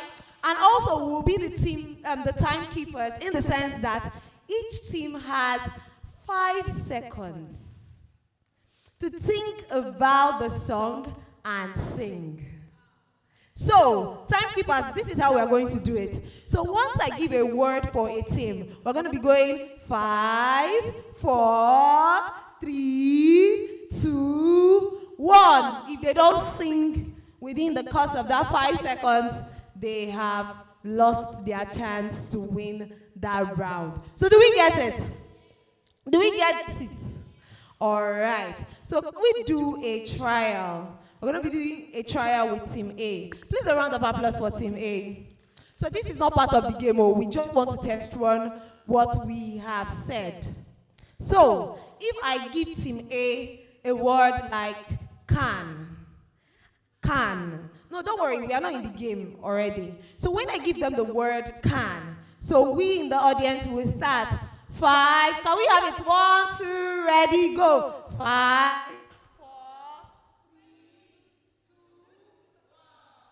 Yeah, you can sing in between of our counting. Like you can start singing. You have the mic. So your voice will be louder. So is that fine? And then at 1, we are moving to the next team. So are we ready? Game changers, are we ready? Game changers, are we ready? Team A, are we ready? Team B, are we ready? All right, let's roll. So we're going to be having 2 rounds. This is going to be the first round before we delve into the panel session. And then we will have the second round that will determine the winner of today's game. So the first round is a very simple round. Although it has words connected to our team and what we are discussing here today, but it's a very simple round. And we have 5 options. You will pick the options. So you not say this host, this chief gamer is partial. So you're going to pick from the options that we have, and I'll give you the word, and then you sing. So we're about to delve straight into the game. Team A, are we ready? Yes. Team B, are we ready?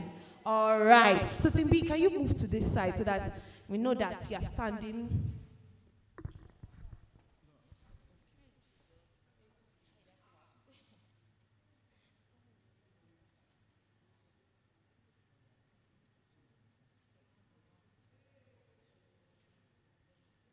All right, something interesting just got to my notice. Are you ready to hear that interesting thing? Okay, so I just learned that the team that wins, everybody gets ice cream from Paris Bakery. So please a round of applause to Paris Bakery. So are we already pumped up for this game? So are we ready? Team A, are you going to win? Are you going to win? Team B, are you going to win? I can see that we are up and active now. Say we are up and active. All right, so we're about to delve into the game. So Team A, you have 5 choices from number 1 to 5. Pick one number. Number 2.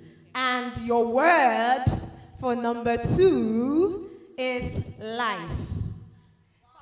This life that I have is the life of Christ in me. Let's go. This life that I have is the life of God. All right, Zoe. Please a round of applause for Team A. All right, so let's hand the mic. So that's 1 point for Team A. Team B, you have to beat this. You have to beat this. Are you people ready? So, all right, pick your number. Number 4. Hey. The word for number 4 is back. It's already too late, though. It won't make sense, though. You've not. I never come back. Oh no, it's already too late. Oh no, where am I going? No, no, I'm going. No, no, I never come back. No, no, I've decided to follow them. All right. Please a round of applause for Team B. Although they played small, Joro, you know, when they started, they did not sing the part that has back. Then they started singing the song, but it's fine. She sang it. Okay. Please a round of applause for Team B. All right. So we have a few more words to go for the first round. So Team A, can you pick your number? 1 and 5. Number 4 was what Team B picked the last time. Number 3. So the word for number 3, I told you this is a very simple time or simple round. So the word for number 3 is come. 5. Oh, come, oh, ye faithful, joyful and triumphant. Oh, come to Bethlehem. All right, a round of applause for Team A. Born the King of Ages. All right. Oh, come let us adore. Okay. Oh, come let us adore. All right. Oh, come let us adore Him, Christ the Lord. Please a round of applause for Team A. See, when they are sharing the ice cream, it's like you people are going to give her like 5. In case you win. In case you win. In case you win. Team B, you have to prove that. Somebody from Team B say you cannot win. Did you hear it? You cannot. Did not say you will not, or say you cannot. So you have to prove them wrong. Team B, are you ready? Are you ready? Are you ready?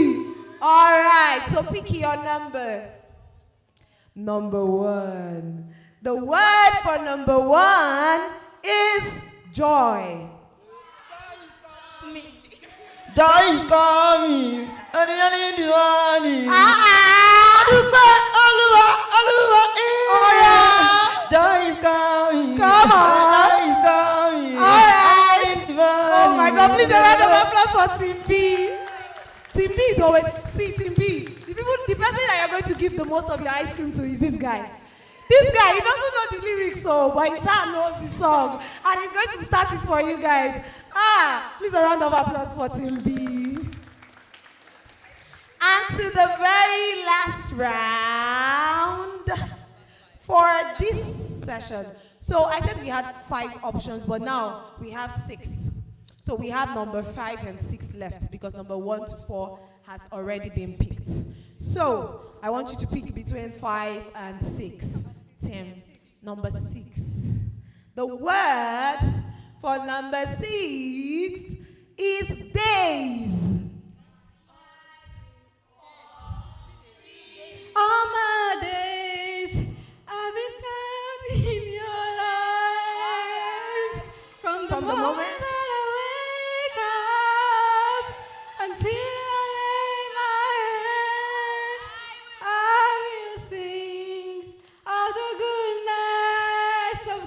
Please, a round of applause for Team A. Team A is ready to win, Sha. Team B, you are going to prove them wrong. You're going to prove Team A what? Wrong, because you guys might just win. Team A is giving us all the energy. The energy from Team A. It's serious. And as I said, you people will give this girl the most of your ice cream. All right. So Team B, are we ready? My brother in yellow is already pumping up, ready to give us another sound. So Team B, you have number 5, and number 5's word is praise. Praising the mountain, praising the water. I sang it now. God. But can I continue? Living praises are praise to you. Living praises are praise to you. Bam bam. So I noticed something. See, I noticed something. Anytime it's time to count for Team A, the people that will be counting the most is from this side. I'll just be here 5, 4, 3. And when it's time to count from Team B will not be silent. I'll not be hearing people from here shouting 5, 4, 3. But I love the energy. So how many of us know the song that the first person was trying to sing? You people, this Team A people, you people are not nice. She sang it now. But she said the part that has praise. Honestly, I won't lie, I know the song. It's praise. So she sang the part that has praise. I'll praise you through the valleys, praise you. So we're going to be giving it to Team B, to be fair. Please, a round of applause for Team B. So at the moment, we have 3 points for Team A. A round of applause for yourselves, because you're on the way to be the winners. And we also have 3 points for Team B. Please, a round of applause for yourselves, because you're also on the way to be the winners. So we don't have anybody missing any points now, so you still have equal chances. We will be back for the second round. And I promise you, the second round is way tougher. So we're doing days, calm, joy, praise. We're about to do some deeper things. Somebody said deeper things. We're about to go for deeper words. Somebody said deeper words. All right, so I want you all to go back, prepare yourselves.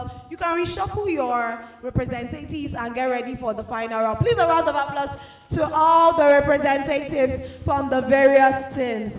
Thank you very much for making this session an amazing one. So next up, we are going back to the value-filled sessions, where we are here to learn from amazing panelists who are experts in their areas of specialization. So, right about now, to handle this session, I'm going to be inviting on stage an incredible, eloquent, delectable host. And I'm talking about no other person than the beautiful Deborah Banjo. Please, a round of applause for her. Thank you so much, Grace. Thank you so much. Hello, game changers. Hello, game changers. I trust that we've actually had an amazing time so far. If you've been enjoying the speakers, if you enjoyed the game, say hi. And yes, so this panel session is nothing short. It's not going to be anything short of amazing. You're really going to learn so much. The panelists we're going to be having are really silly, and I really that you're really going to have an amazing time. So let's get right into it. So my name is Deborah Banjo. You can call me the Global Debbie. So I'm going to be the panel moderator for this time. And I'm going to be taking the citation of our panelists. And as I read the citation, just as Grace said earlier, please take time to actually reflect on the things I'm actually going to be reading out, as you can actually get inspired from them. Thank you. So I'm going to be reading the citation of Iye Nacho Praise in Iye. Please can we put our hands together for her? Iye Nacho Praise in Iye is a dynamic and creative professional who recently graduated with a degree in geography from the prestigious University of Ibadan. Passionate about creating beautiful, functional spaces, she is the visionary founder of Home and Kitchen Shades, a growing interior decor brand that provides high-quality and affordable home essentials such as bedspreads, curtains, duvet packs, wallpapers, blinds, carpets, and more. Our work blends aesthetics with comfort, transforming living spaces into stylish havens. During her time at the University of Ibadan, Praise distinguished herself not only academically, but also through impactful leadership. Please, can we celebrate her? She served as the social director for the Department of Geography for the 2023-2024 academic session, where she coordinated major student events and contributed significantly to building a vibrant, inclusive community. Her tenure was marked by creativity, innovation, and excellence in planning. In addition to her leadership roles, Praise has actively contributed to campus life through various committee positions in social planning and student welfare. Her background in geography enhances her understanding of space, design, and environmental context in key elements that inform her interior design practice. With a growing brand, hands-on experience, and a clear vision for the future, Praise continues to evolve as an interior designer and entrepreneur. She is currently seeking opportunities to deepen her knowledge in interior design and bring global excellence to our work. Ladies and gentlemen, can we put our hands together for Praise Iye Nacho Eniye? Please keep on clapping until she comes right up. Please continue clapping. Thank you so much for honoring the invitation. Please continue clapping. She's not here yet. Thank you. Up next, I'll be taking the citation for the coach. Owotsumi Damola Victor, is popularly known as the coach. He is one of the top content creators and brand influencers based in Ibadan City. He is also the founder of Business Connect Community and Penio Cards, just to name a few. He has worked with several brands like Techno, A-Small, Oyo State Government, and many more. He is the brand ambassador of Paris Bakery, Akara and more, Alayo Kids, the best premium yogurts, and many more. He is a member of Yearly Network, JCI, Full Gospel Businessmen Fellowship International, One Campaign, and many more. If you are clapping, you can actually do better. He is the convener of Eat Daily, Read Daily, a campaign to promote reading among the youth, and the first edition featured celebrities like Nigerian artist Seyi Shey, Nollywood actress Kate Henshaw and Michelle Dede, and other top influencers outside the country. He has also worked with several celebrities on different projects, such as Nollywood actor Gabriel Afolayan, Woli Arole, Brimo, ID Kabasa, Adaku of Jennifer's Diary, Abike Sugar, Tomike Adeoye, and many more. He is passionate about youth. He is also passionate about helping small businesses grow and has won several awards for his impact in the society. He is also passionate about social impact. Please, can we celebrate the coach as he comes up? Please, let's put our hands together for him. Thank you so much. All right, so we also have a third panelist who is currently not on seat, but once he's back in, would read the citation and he would join us even during the session. Thank you. All right, so if at any point in time you also have questions, please ensure to write them down, as we'll also take questions after we're done with the panel session. All right, so my first question would actually go to Praise. So this is we have general questions and we have specific questions. All right, so for the first general questions, for the first, when things are done differently from the usual and it does not work out, does it mean doing things differently cannot truly be done differently than the normal? Do you get the question? Okay. when things are done differently from the usual and it does not work out, does it mean doing things differently cannot truly be done differently than the normal? Thank you very much for the question. That sounds like alliteration, but that's how it was ringing in my head. When things are done differently and it doesn't work out, does it mean doing things differently? Different than the normal. Let's break it down. When things are done different from normal and doesn't work out, so I'll start from there. How do you know you are doing something different? Sorry? Let's start there. Like, how do you know you are doing something different, actually? I'll take it from that angle, because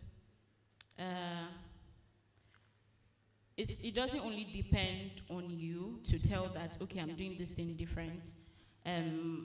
A few other people, maybe your close ones around you, can also tell if you're doing something different than the normal.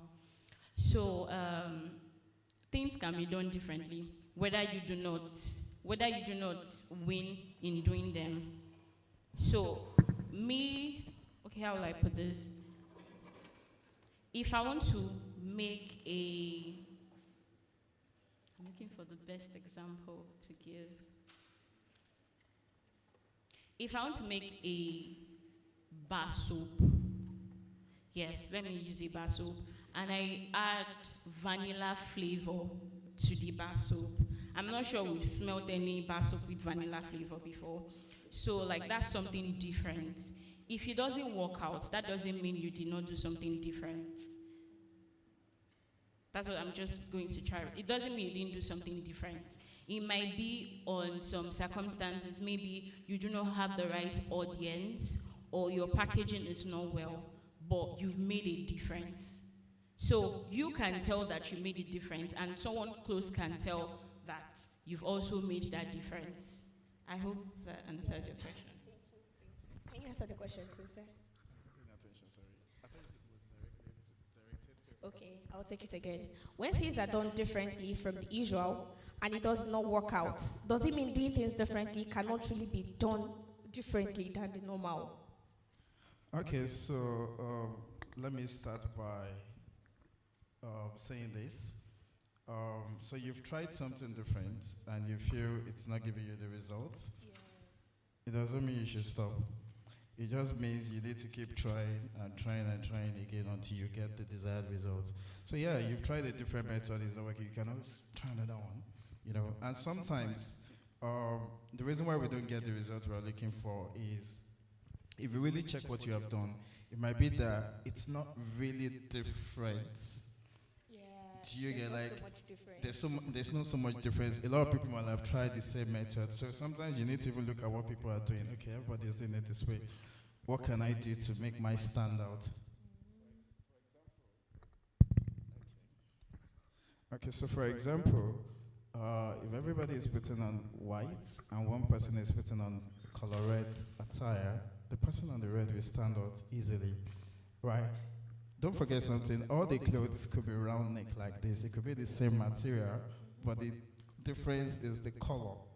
Do you get? So that's all. So if you know. All right, thank you so much. So if you're actually doing something and you're not getting the exact result you actually want to, like you're actually looking forward to, it doesn't mean that you're actually not doing it as, you're not doing it, it doesn't mean you're not doing it, so probably you just need to like check in one or two things and put in more effort. Maybe it's your publicity, it's one minute ingredient you're actually missing out. So thank you so much for answering that question. All right, so another general question I'm going to ask is, this is now actually like trying to learn from your personal experiences. So can you share a time when breaking the norms led to unexpected opportunities of successes? Just one time, maybe in your business or whatever it is you're doing, where you just try to do things differently and really led to an unexpected open door, something we're really not expecting. Just let's learn from you. Okay, let me start. I was trying to do ladies first. Okay, so let me start by sharing my own experience. I started a brand some years ago called Penny Cards. And what we do at Penny Cards is we produce thank you cards for business owners to appreciate their customers when they buy from them. and also for individuals to appreciate their loved ones, you know. And so we started the business. So before I started it, a lot of people gave me reasons why to not work. Yeah, people said cards are old school. You know, they said a lot of things. And trust me, those things they said was valid. I could have said, well, I'm not doing anymore, or do it the way everybody has been doing it. But I told myself, I want to do it. I want to make it work. Nelson Mandela once said, it always seems impossible until it's done. So that thing, that idea you have in your head that you feel it cannot work, just try it. Just do it. Let me divert a bit. I'm coming back. I'm sure some of you, there might be one or two people here interested in politics. And it's really sad that the way we are as a nation, I mean, we are not supposed to be where we are as a nation, but it's sad. And it's because of the mindset of the people. Somebody once said politics is a dirty game. If you cannot beat them, they say what? Join them, right? So I was talking to somebody one day and I said, who tell you say you know if you beat them? Do you get that mindset has been sold to people? If you cannot beat them, join them. Why can't you beat them? Why can't you try? You know, when they say it's a dirty game, somebody said beat the detergent to make it clean. Do you get? So now back to what I'm saying. So I started the business. I said, okay, what do I want to do to make this work? So I said, okay, I was going to make, it was not just a business, it was a social enterprise. So I was like, what impact do I want to make? So we wanted to produce, so I came up with, I started searching around the society, like, okay, what is one value or culture that is missing? You know, and I'm like, okay, the culture of gratitude is still not big, you know. So I said, okay, we could do that through our cards, and the culture of giving. So we decided to promote the culture of what I call G and G, gratitude and giving. So when you buy from us, you are using the cards to, you know, show appreciation, you know, gratitude. And a certain percentage of our profits goes to helping the less privileged kids, you know. So you're not just buying, you're giving, you're making impacts, you know. So I remember when we produced the first set of cards, people were not buying the cards because they were beautiful. They were buying because of the giving that was attached to it. Do you get? I was not hearing people say, oh, wow, I love the cards. It was, man, I love this idea. I love the giving. Oh, you know, that's what I was hearing more. And I'm like, oh, wow, it's working. You know, and that was how we were able to break into the market. As I speak with you now, I tell people, I'm sure some of you have bought some products and you've seen some small thank you cards from some brands. I tell people, if you see any thank you card, that is good. But if it's not good, it's not us. We've produced about 70% of thank you cards here in Ibadan and beyond. Yeah. Now, I could have just entered the market the conventional way, just produce thank you cards and not really get the result. But I came with a different approach. And trust me, when we started then, we had more customers from outside Ibadan. Yeah, you can imagine you're in Ibadan and you're getting more customers from us. I thought that's where to end. Abuja, Enugu, even outside the country. As far as Qatar. I've never been to Qatar before. I have do you get America, UK? I've never been to those countries. But what I was doing here in Ibadan took me there. You know, so this is me trying to encourage you. Don't let your location stop you. Yeah, people will say Ibadan is this, Ibadan is that. You can shine, you know. You can shine. So just do something different and trust me. Just sit down and think. The problem is most of us don't really sit down to think. We live in a fast world. Everything's just fast, fast, fast. We don't really sit down to reflect. And another thing I would say again is this. You have to keep learning. The more you learn, the more valuable you become. And the more valuable you become, the more money you can make. But the problem is most of us are not learning. We're not developing ourselves.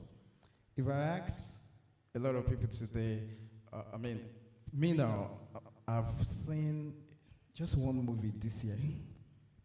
Some might say I'm boring. There are some people that have seen every day the same movies. I'm not trying to say you should not see movies to entertain yourself. But what I'm trying to say is focus on things that would help you more.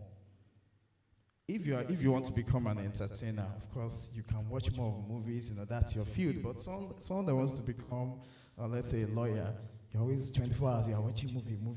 The movie you're watching is not even about law. Do you get what I'm saying? The kind of friends you keep, all those things to play a huge role.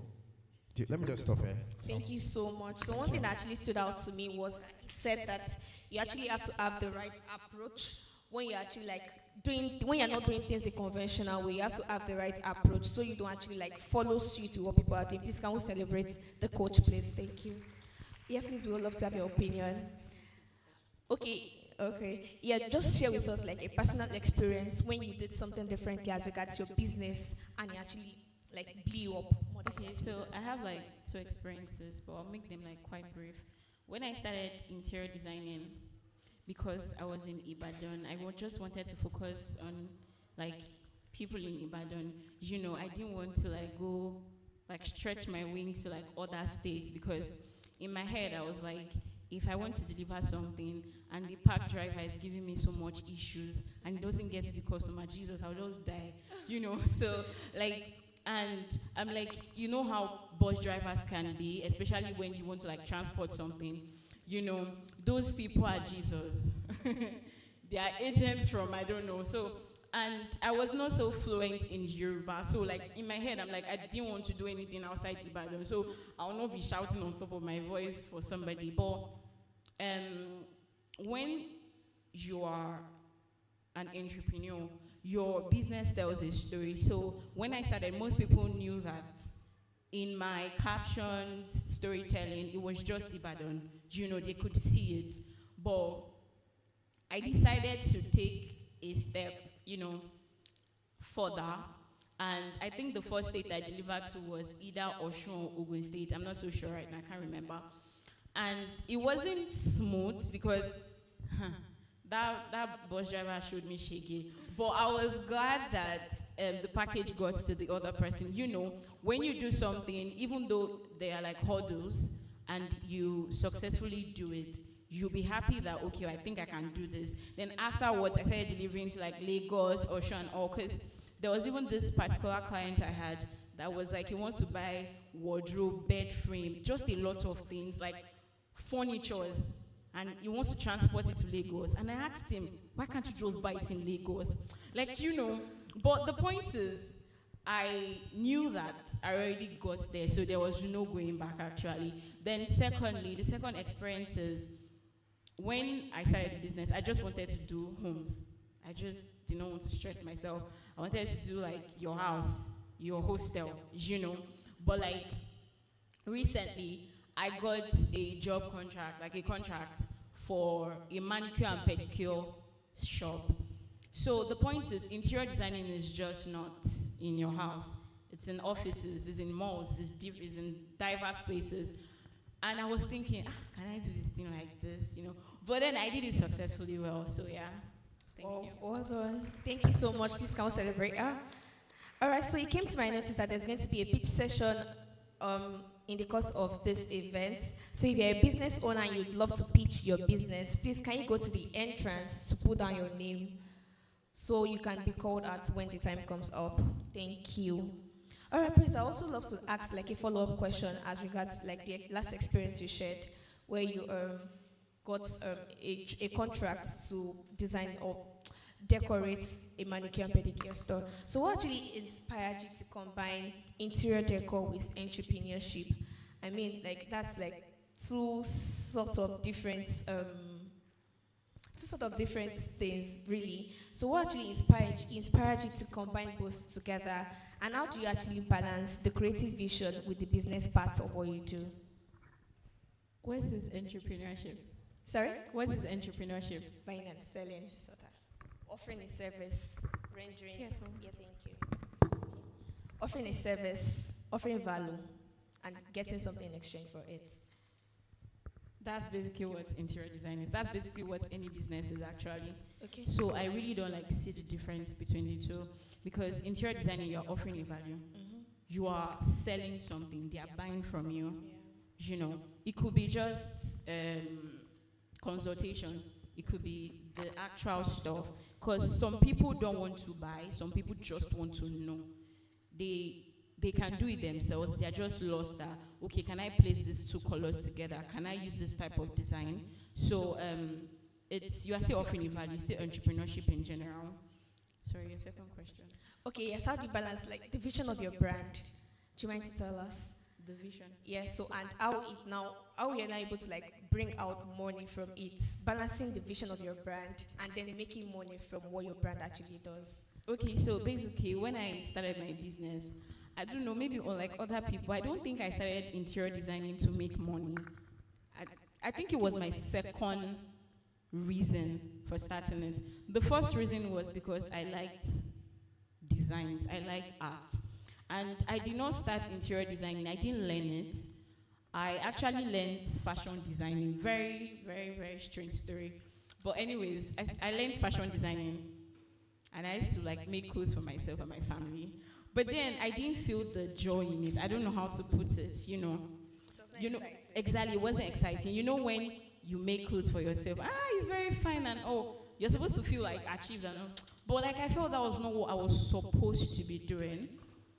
Then my brother was like, okay, well, that he wants to, you know, get his space, so he would need me to like decorate it because I've always had that eye, but I just didn't, you know, maximize it. So it started from my brother's space. I think I first loved what I was doing before I thought of like the monetary aspect, you know. So basically, it's just passion. You just have to first love it before it can generate money for you actually. Unlike when you just say, I think I just want to go into something just so that it will give me money. When you face challenges and all, like you might just easily give up. So money was like the second reason for doing it. But right now, they're like hand in hand right now because I actually know what I'm doing and I'm making money from what I'm doing. But I did not start with money in mind actually. I just thought to offer a service because I loved it. Then I started like, you know, started with like UI students, you know, when I decorate and I'm like, please send me the pictures and all. When I see what I've done, I'm happy. Even though I made like 2K from that job, I was like very happy. So yeah. So thank you so much. So basically as an entrepreneur, you have to first have a passion for what you're doing, love what you're doing before the mindset of, I actually want to make money from this thing actually comes in. Thank you so much. All right, so the coach, as an influencer, at least you represent some brands as the ambassador. So what role do you think influencers play in shaping cultural norms and how can they drive positive change?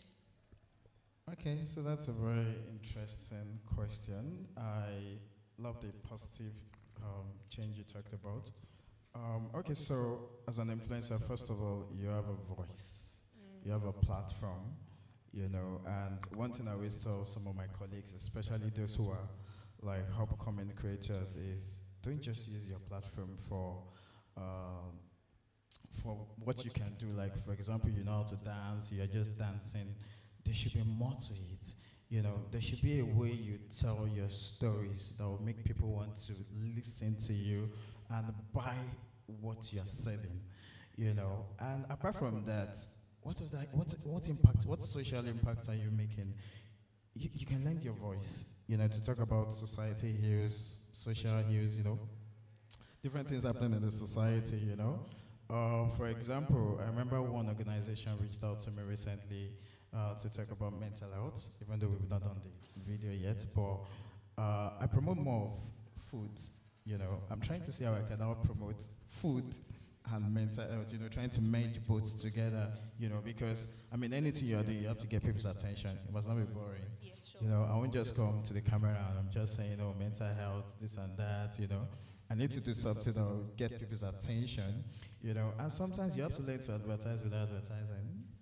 Okay. Yeah, I mean, I can be talking about mental health and, for example, taking ice cream from Paris Bakery, you know, and I'm not talking about the brand, but people are seeing it, you know, so those are some things, you know, we do. Then, like I said, we have a voice. It's important for us to use it for good, use your platform for good. A lot of people are watching, you know, I mean, just one influencer can spoil a lot of things, You know, you can do things unconsciously and you don't know that it's affecting people negatively or the society at large, you know. And so yeah, that's all I'll say for now. Okay, so I want to ask, aside, take care, sorry.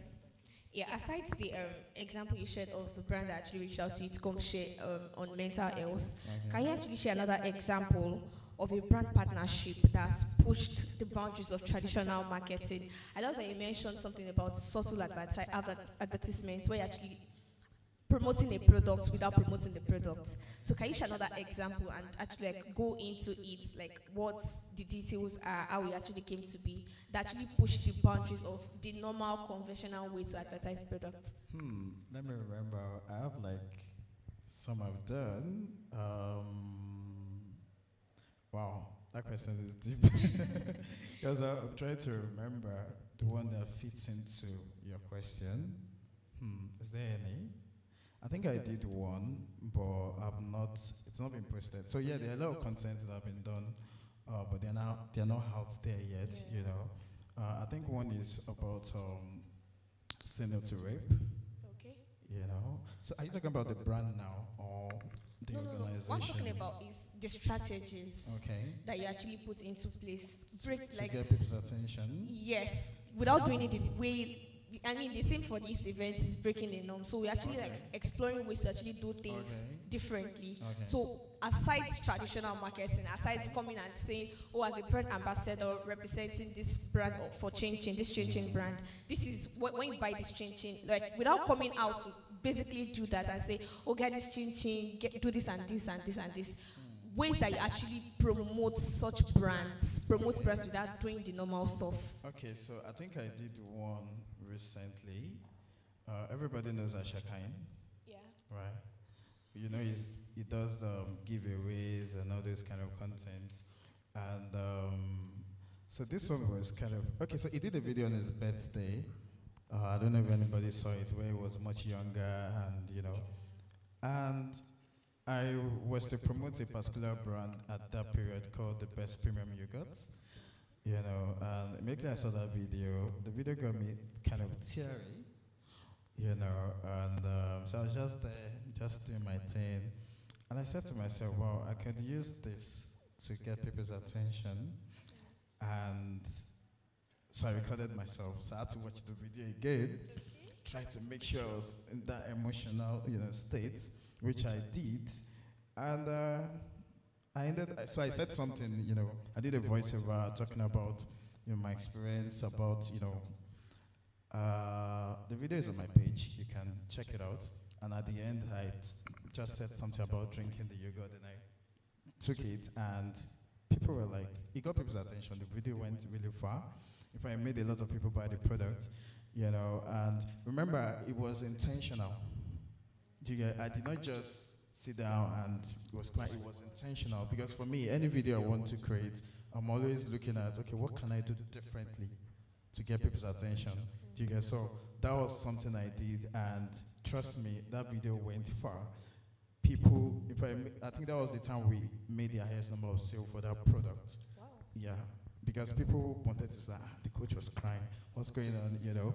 And there's one I'm working on at the moment. You know, and because sometimes before I create any content, I'm always trying to ask myself, okay, what are people doing? You know, because for me, I'm always the different type. If everybody's going like this, I'm going like this. That's me for you. Even if I want to do what everybody is doing. So for example, if everybody is using iPhone 13, if everybody is using the white color, I'll probably use gold. I will not use white. I'm always like that, you know. So I always sit down to say, okay, if I do it this way, this is conventional, what can I do? Now, emphasis on attention. I'm always looking for ways to get their attention, you know. And like I said, something about learn to sell without selling, right? You know, I try to, for example, if I want to sell to students or the youth, one of the things that gets the youth attention is entertainment. So how can I bring in the same entertainment to them and still pass my message, you know? So you just have to sit down, know what people want, study them. You go think, it's a lot of work, yeah. Sure. You have to slow down, sit down and think, you know, and your impact to be made, you know, so. So yeah, basically you have to actually think. Yeah. Yeah, you have to actually think. Everybody can think, but the thinking I'm talking about is different. You have to think deep. Okay, know? think deep. Yeah, think deeper. Be in a silent environment. Ask questions. Read books. Study your environment. For me now, I learn from observing my environment. Now I've been sitting down here. I've been looking around. I'm learning. I've learned one or two things, but so. Well, really, that's a good one. Thank you so much for doing Thank justice you. to the question. All right, so praise. So I know you started your brand when you were in school, yeah? And at the same time, you were holding a particular position in your department at the time. And I think the issue of balance is one thing that every student or every student entrepreneur actually struggles with. So was there a point where you actually were like, okay, I have to actually choose between business, I have to choose between being a student leader, I have to choose between my academics? Was there actually a point? And if there was a point like that, how were you able to like swim through all of that experience? What really happened? Was there a point where I had to choose either business Or was there a academics? point where you really wanted to like give up on any of the things you were doing to like concentrate more on the other? Where you felt like maybe the business was taking too much attention, or you were not putting in, you were too tired, or just anything really came up and you could not do as much. Like you were too focused on one part of everything you were doing that you felt the other were lagging behind. So, and how did you really navigate that situation? Okay, so when you first asked that question, I was about to say no. There was no point where I said, let me drop business for academics, let me drop academics for business or something. But I would just say I just learned to balance it. Okay. Though there were periods where one was prioritized over the other, I mean, I was sent to school to do academics. That's like the first priority. But I am supposed to make something out of myself. That is my business, So during exams or test period, academics priority, but other like relaxed period, maybe like first to like third week of school or fourth week of school. That time some people are not attending class, some people are attending this and that. That's when I do my rush of business, because most people are moving into the hostels. They need to get new things and all. But when you get like 6th, 7th week, everybody's saying, tear a sheet of papers, you just have to be focused and all. So I just thought of balance. And when I got a post, it made everything, it was too much to handle. So I learned building a system. What do I mean by building a system? Building people, like a team, a team where their strength is my weakness, not my strength being their weakness, That's the point. So I had to delegate to the system I've built and, just balance everything like that. Because I had to give everything my time, academics, being a social director, and being brand owner of HKS, So basically balance. But can you actually like share the tips that you actually, aside delegation of responsibilities and having a team, what other tips or what other balance structures or what other things did you actually do to ensure that everything was balanced? I created a structure for myself. So number one, I do not collect deliveries. I do not deliver anything. I do not work on your house on Sundays. On Sundays? Yes, I don't. I'm closed. So I either use the time when I was in school to either study or just rest, because it's someone that is alive that will be doing all these things, So I took a day off in the whole week to just give myself a break, and I had to apportion things to time. It's not, you don't just do things like spontaneously. You wake up and you're like, you don't plan. You have to plan your day, because I used to say something, if I don't plan my day, my customers will plan it for me, So I had to plan my day, and I think that was what helped me to balance a lot of things, because I had my school timetable, and I know when I had free time. So I cannot deliver to you when I'm having a class, And the point is, I just had to plan my day. Then I built structures around it, then delegation, so yeah. All right, thank you so much. Please, can we celebrate the coach and praise? Thank you. Also, I would love to leave a reminder that if you actually have any question you would want to direct to any of the panelists, please put them down so we can take your questions at the end of the session. All right, please, I also love to ask one more question. So what advice would you give to aspiring entrepreneurs in the design industry? Okay, so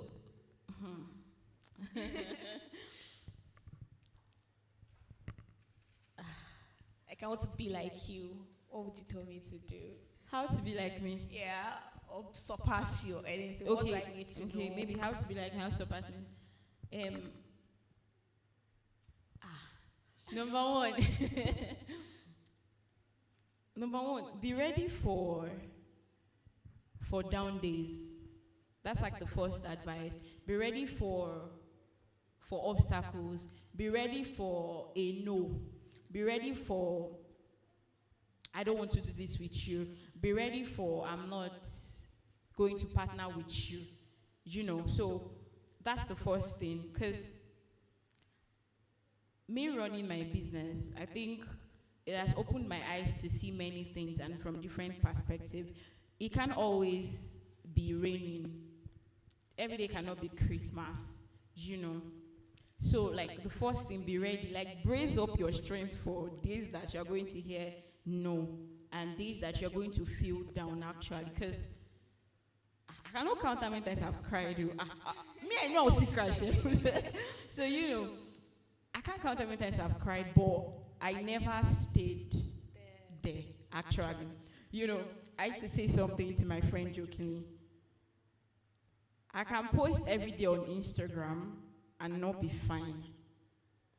I can be crying and be posting, patronize me, you know, but you don't know I'm crying. So it's intentionality, and this is, you have to show up. You just have to be consistent, and you cannot remain there. And also, another advice is to build system, build people that can help you. It might not necessarily be a team because you're just starting, but have close friends that can go miles for you, that can give you ideas, help you in your creative space. And also, I would like to say this: differentiate your passion from what you want to help you get money. So now there's this saying that a farmer who is close to his farm will be poor. Sometimes what you are passionate about may not help you to be financially stable. So I am passionate about dancing. You know, I can do it like recent styles and all, but you have to be true to yourself. Would that give you money? Is that what's going to generate money for you? If it is, then yes, sweet. But if it isn't, you have to look for other aspects. And also, be dynamic. Do not just be narrow-minded. Think broad. You know, say to yourself, motivate yourself, like, okay, I started this business in Agbo, but then my business is going to Texas. You know, it sounds stupid when you're saying it, but it's actually going to happen. Believe in yourself, because at the end of the day, you only have yourself. You know, when you are feeling down, when you are crying in your room, nobody might be with you, but you just have to believe in yourself, pick yourself up. So, thank you. Thank you so much. Okay. Okay, so I have a lot to say about that, and let me start by the consistent part you talked about. In anything you do, you just have to be consistent. Let me quickly share this experience. I used to coach small business owners in the past, though I still do now, but not like before. And a particular lady told me, oh, the coach, this thing you said I should do, I've been doing it. I'm tired, it's not working. And I told her the idea of consistency is this. You're not doing it for it to work. You're doing it until it works. I'll take that again. You are not doing it for it to work. You are doing it until it works. So keep doing it. Sometimes, see, there's power in consistency. It's just that we don't have time. I will have gone into that, you know.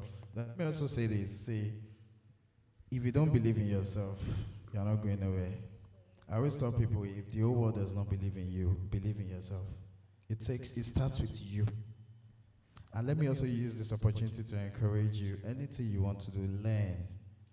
Buy books, read books. Recently, I got some books about, the list was 15,000, just one book. And somebody was like, that's too much. I cannot spend such, you know. See, you have to get to that stage where, see, sometimes we buy some things not because the money is there. There are sometimes that you buy some things and people, big boy, you know. It's not because the money is there. It's because you believe in your growth. You have to learn to invest in yourself. There are some students here, some of you might not have more than 5,000 in your account. But imagine you now removing 4,000 out of that account to buy a book. It will look like, if you have not gotten to that stage, you are not ready for growth.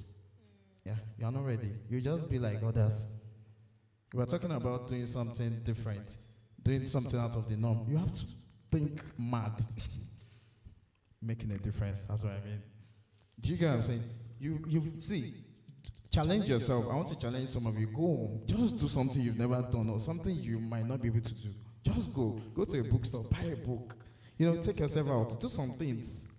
If you are not ready, stop doing things because they are convenient. I only have just 2K. Go and buy it. Spend your last card, buy that thing. When you have not gotten to that stage, you're not ready for growth, trust me. Then also, the right company, the company you keep, plays a huge role in the way you would do your life. That's the truth. Back then, I remember the kind of friends I used to have. There are people that don't have sense. You know, yeah. The only thing we talk about is girls, football. Who is Richard, Davido, or Whiskey? Back then, I'm talking about like 2013, something like that, you know? Back then. And sometimes you see, I tell people there's a difference between having the right people around you and good people around you. Some people are just good, they are not pushing you, they are not right for you. So learn to see, there's a whole lot to say, but let me just try to make it short. Another thing I would advise you to do again is have mentors. Sometimes some of you, you're looking for Funga Kidele when there is Thomas in your corner. Do you get what I'm saying? Start with the small people around you before you get to, you know, the big guys, before you meet the Tonelli, for example. Do you get? And also one way to even make sure these people are your mentors, read their books. Do you get? Like, start from there. Watch their videos on YouTube. Watch their interviews. Stop watching African Magic all the time. Before coming to this place, where's Prosper? Is he here? I was chatting with you. You sent me a message. Where is he? Yesterday, you and I chatted last night. Do you remember the time? We chatted last night. Do you remember the time? Close to 12. Do you know I didn't sleep until 4? What was I doing? I was watching videos. I was learning. I was investing in myself. So you have to be every day. After this event, I'll go home. I'll still watch videos. I have books I bought. So do you get what I'm saying? Invest in your... See, when your friends are going to parties, they are... Invest. I'm not saying you should not be... Don't be boring. I like to have fun. But I make sure I do what I should do at the right time. Let me give you an example. I remember one guy came to meet me many years ago. He said he was having issues making sales. And that day I was like, okay, let me volunteer myself. Let me, let's go out together. Let's do some physical marketing, Do you know what the guy told me? He was like, I cannot go. Today is Big Brother final. I don't have time. I'm a busy person. And I decided to volunteer. And you are telling me you don't have time. You want to watch Big Brother final. And I left him. Who there? See, you have to get to that stage where you are hungry for success. You tried something, it did not work. You keep trying it. If you've not gotten to that stage, see, people will abuse you, people will insult you, people will ridicule you. I've gone through all these things and I'm still going through it. It's a process. So some people will say something like, I went to meet this person, he gave you a no. No does not mean no. No means try the next person. You are the one that knows where the thing is pinning you, so you don't need people's validation. Keep growing. Those are the things that helped me to be where I am today. In the industry I am, for example, I think I got my big break 2023, and people have been there before, so they were like, who is my role models? He was telling me he was in debt of, is it $1 million? I'm like, my role models, he was telling me he was in debt of, is it $1 million? I'm like, my own is just, it's just 5 million naira. Okay. And he didn't commit suicide. Yeah. And my own small one, I was thinking, do you get what I'm saying? So when you listen to those, that's why I tell people, watch interviews of successful people. How many of you know under 40 CEOs? There's a platform called under 40 CEOs. There are many platforms. Watch, just keep watching. Those things will encourage you. Then let me also say this. In anything you do, always make impact. It's not just about making money. What impact do you want to make in the world? If you are not living for others, you have not started. Yes, you have to learn to make impact. I hope you're writing it down. I have many things to tell you. Let me also say this too. Dare to be different. In anything you do, be different. I'm not going to lie to you. I remember many years ago, that should be like maybe 2003 if I'm correct. The very first time I attended a conference, I was about maybe 11 years old. Now imagine an 11-year-old boy coming to a conference of adults. How did I find myself there? My dad actually paid for me to attend. I remember then it was about maybe 300 naira back then, when Nigeria was still good. You know, I got to the venue. I could not relate with everything they are saying. Small boy, the adults. But the only thing I picked was the theme of that event, Dare to be Different. That was the only thing I picked. And that thing I picked changed my life and my mindset.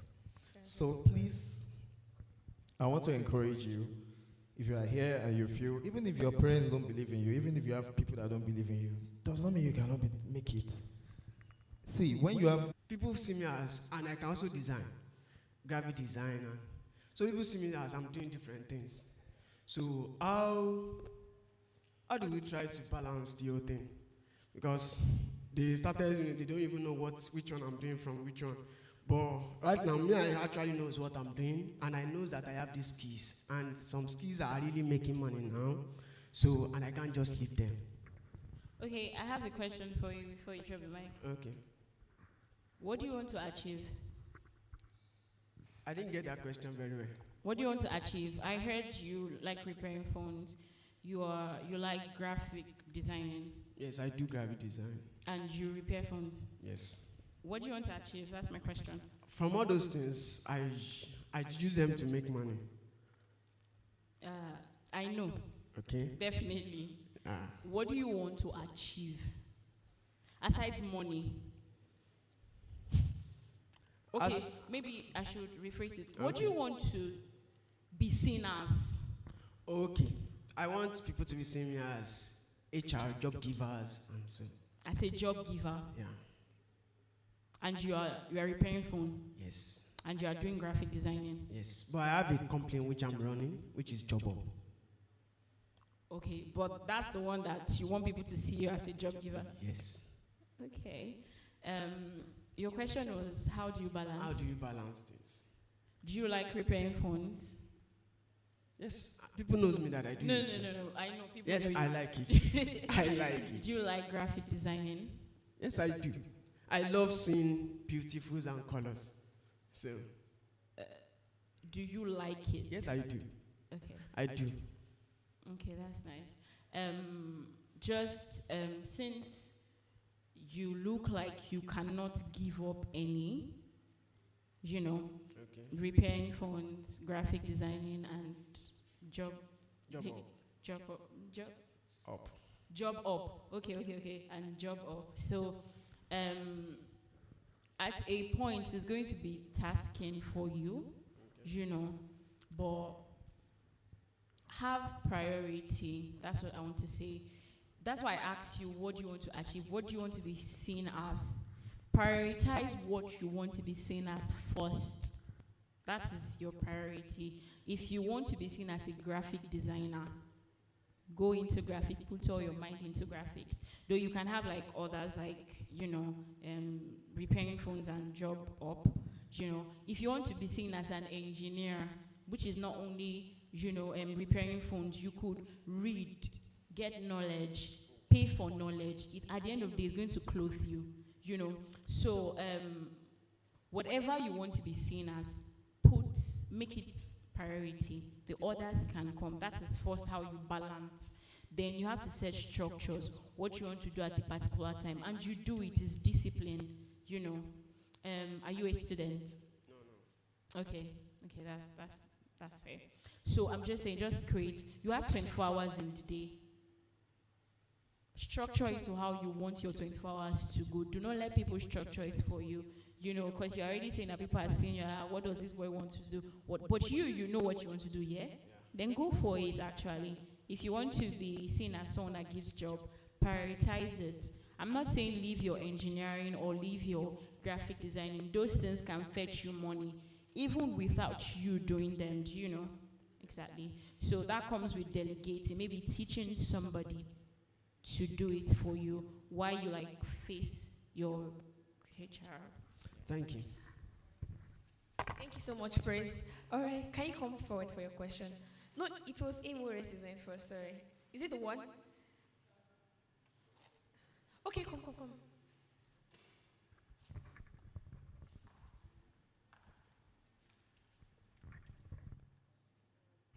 Good afternoon, everyone. Sorry, my question is, I'm trying to streamline it so that it will sound. So what does it take to start with that idea particularly, especially when you notice that there's a skill gap? Now let me try and break it down. As students, we see problems every day and we want to solve problems. But then there are some times that we see that this problem, you particularly don't have that necessary skill sets to solve that particular problem, but it's something that interests you. How do you think we can find a means to close that skill gap? Because if I continue to learn a skill to solve every problem, I might end up always learning and not solving any problem. I don't know if you get that question. Okay, so the question, sorry, please give him the mic. Let's make it interactive. So why do you want to solve every problem? Oh, Let's start from there. Okay. It's not as if I want to particularly solve every problem. I'm just saying if I continue on that path, it will seem as if I want to solve every problem. So what problem do you want to solve? Okay, there are a lot, but then let's talk about. Let's pick one. Okay, Can we pick one one? particularly. Yeah. So I'm an engineering student, Okay. and there's a way I want to use tech to solve basic engineering problems. And because I'm studying wood and biomaterial, so there's a lot that we're being taught about wood, furniture, interior design and all. But then, I've always loved tech, but there's a part of tech that I'm not so good at. And there's a particular problem I want to solve in interior, but then it's not looking like I have to leave my current skill set and learn something new, because it's that skill that I need to solve that particular problem. Okay, so go and learn it. That's what I'll tell you. I mean, if that's what you have passion for, you can leave this one, pot to this one and learn it. Or you look for people around that space who you feel you can partner with, who are very good, in solving that problem.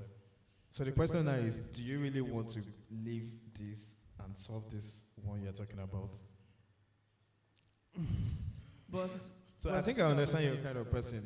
You have a lot of things you want to do. Just like he has said, he can repair phones, he has a job up brand. And that's the thing about when you want to do so many things. I can relate, I understand. You just have to focus on one. When that one becomes big, you can now switch to others. But if you are doing everything at the same time, you just be worn out. You just say that you're on the same. It will look like you're moving around circles. You're not growing. I don't know if you feel that way. So just focus on one. Why focusing on one? It does not mean you should neglect others. You can still be, doing one or two, but just have a focus. So all in all, what I'm trying to say is that I need to be like disciplined with my choices and stay focused and be intentional about it. I'm so sorry. I believe that you want to make an impact in so many things, but if you look at known people, most of them got to that popularity of being known because of one particular thing, So what I'm trying to tell you is that focus on one thing first. You are going to make impact in that thing. When you're done making impact in that thing, you could add other things along. But do not scatter your attention everywhere. You will not, you know. Thank you. All right, thank you so much. Thank you so much, the coach. Thank you so much, Praise. Okay. And I believe I think that somebody has a question there. Oh, we're really out of time. Okay.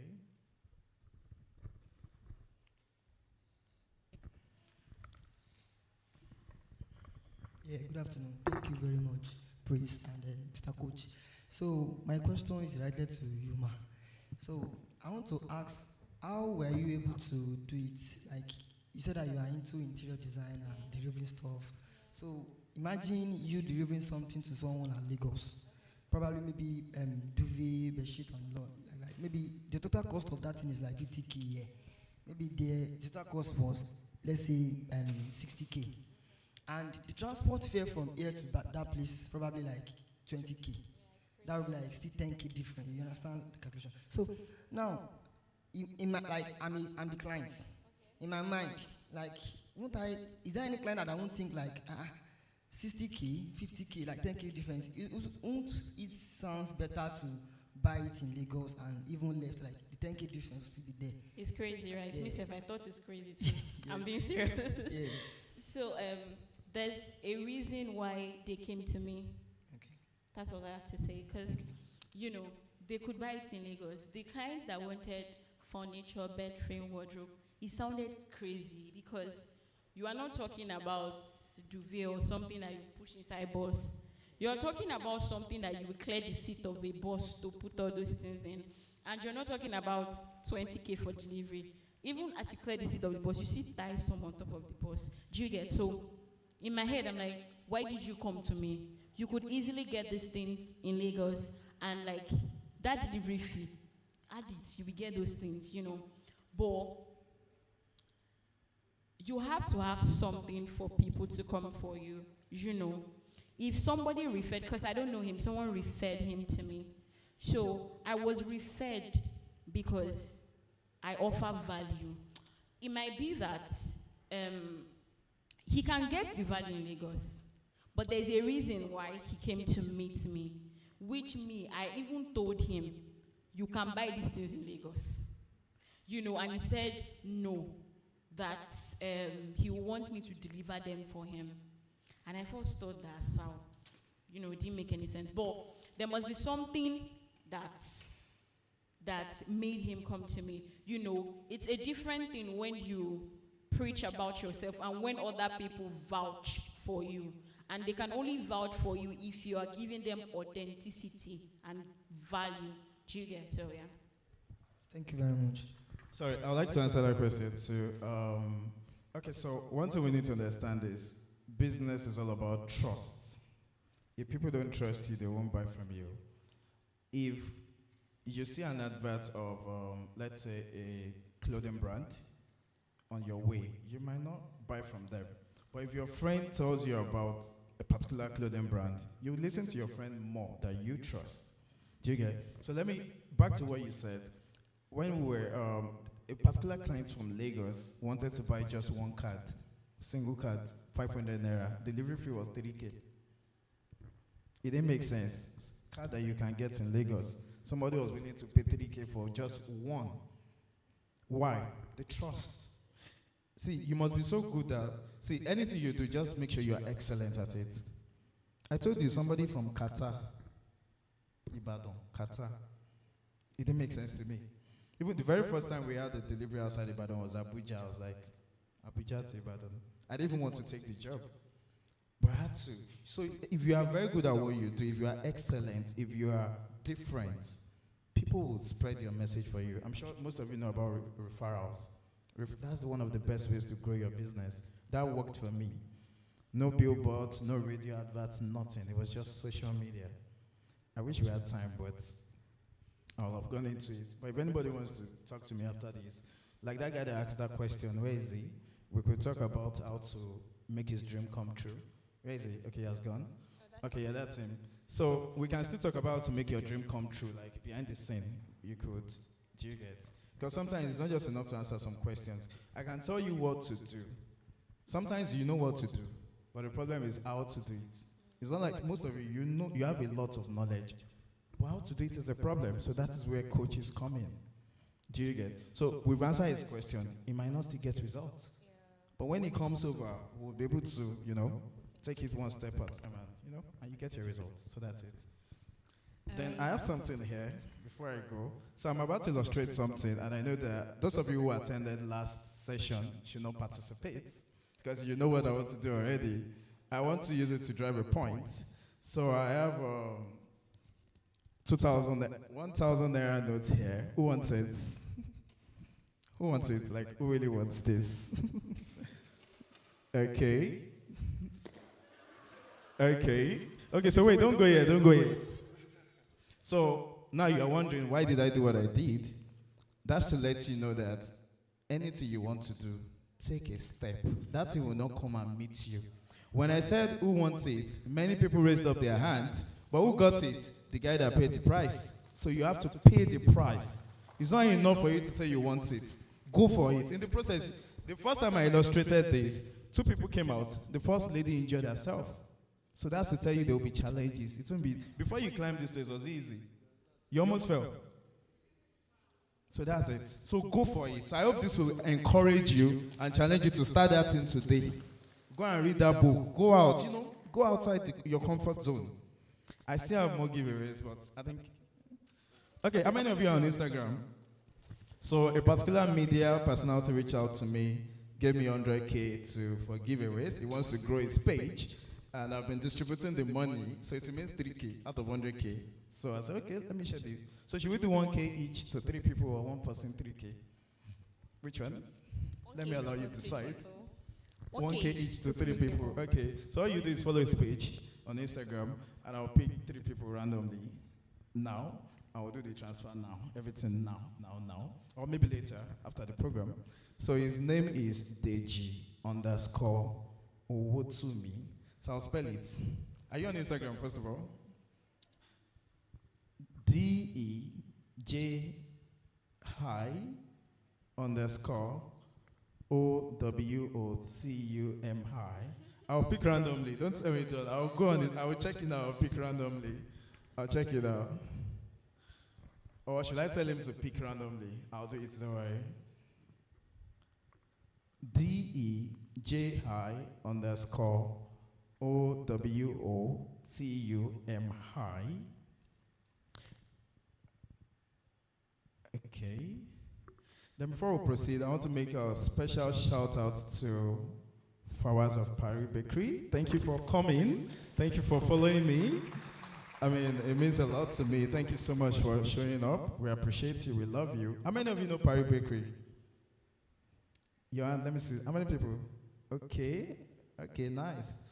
Okay, so we still have giveaway. I think the dance something. Are we done with it? The dance competition. That is done, right? Okay. Anyways, she has something for us. Should we do that now? The giveaway? Okay. So let me check it. She has something for few people. So are you done with the first one? I'll pick 3 people randomly. Okay, so we have let's follow Paris Bakery on Instagram. Paris Bakery, yeah, I'll pick. Oh, she will pick. Yeah, she's here. Thank you. So we have 3 people who get ice cream, 1 person shawarma. How many of you like shawarma? Oh, interesting. So 1 person will win it. Bento cake, 1 person. And chicken and chips, 1 person. Yeah. Yeah. So Paris Bakery, should I spell it? Paris. Then bakery. Let's do it that way. Is that what? Ibadan. Really? Okay. If you type it to bring it out, yeah, that's popular. Paris Bakery Ibadan. Yeah. Paris Bakery Ibadan. So we'll pick this up till later. Then let me also use this opportunity to say this. You asked a question earlier. So he has an event coming up on Thursday. So please let's clap for him. And I'll be speaking there. So I'm using this opportunity to invite us, to attend. I don't know if you have a flyer or something, you can reach out. So please on Thursday, somewhere in UI here, UI Hotel, if I'm correct. Okay, just cross it for them to hear. Okay, so please, let's attend. I'll be there again in case you want to listen to me speak. Thank you. It's nice to see you. Yeah. Okay. So the first one I said 3 people, 3K. Who is Success? Aralomo. Did I get that right? Okay, wait, sorry.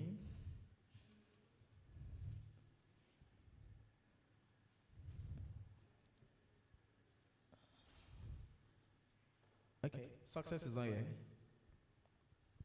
Success? Or nobody did? Sugar, please. Is that Sugar, please here? Okay, I'm not. So, did you get the followers? Did you pick? Do you mind? Okay. You said? Random. Okay, should we just send DMs to them? Okay, so I think that's what we'll do. Let's just send DMs to them. So, I think we're done here. All right, thank you so much. Please can we put our hands together for the coach and praise. You made the Follow panel the coach session. on Instagram. The coach _ the coach. You made the panel session really worth it. Thank you so much, Thank you. sir. Grace, please come forward. Please can we celebrate Grace as she comes up? The Thank coach you _ so the much. coach.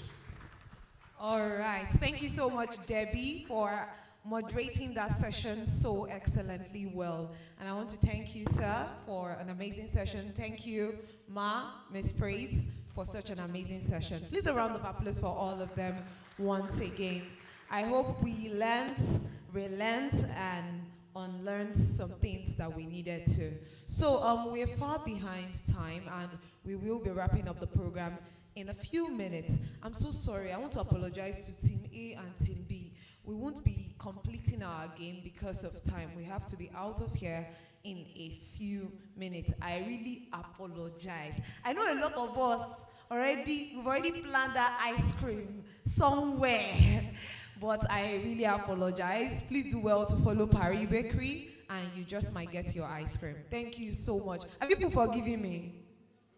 My game changers, please, what should I do so that you people forgive me? Please forgive me. Ice cream, Paris Bakery, please help me so that my game changers can forgive me. So they will consider something, and we hope that you guys will forgive me.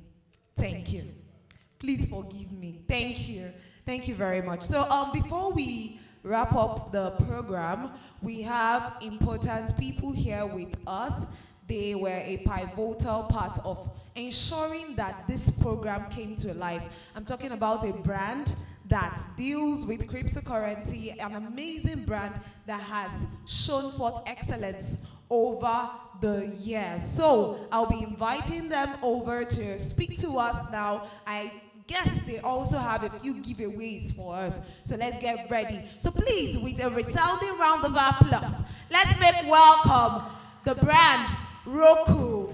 So please, Roku, we can have you now. Thank you so much for coming and making sure that this event was a success. Thank you so much, Roku. Good afternoon, everyone.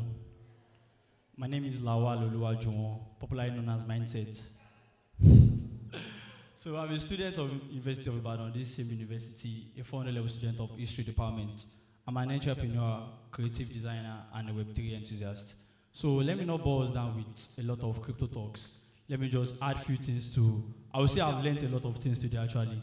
Big shout out to all the speakers that have gone before me. So I just want to add a few things to what has been said today. So one of the number one thing we need to know as an entrepreneur, as a student that is into business is number one thing, your business money is not your money.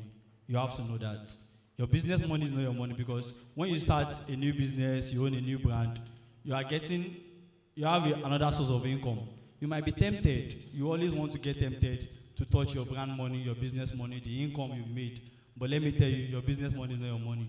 Especially in the early stage, you have to invest a whole lot into your brand. You have to invest a whole lot into your brand. You have to be your personal PRO because you have to tell a whole lot of people, your friends, people in your class, people in your department. Let me tell you for free, once you are still in the university, you have like a lot of free audience. But out there, you have to pay for everything you need. As much as you are still a student of University of Ibadan, it's quite easy for you to go to a lot of places on campus, introduce yourself to them, your brand, and everything. But once you are outside school, it will be difficult a little bit, at least.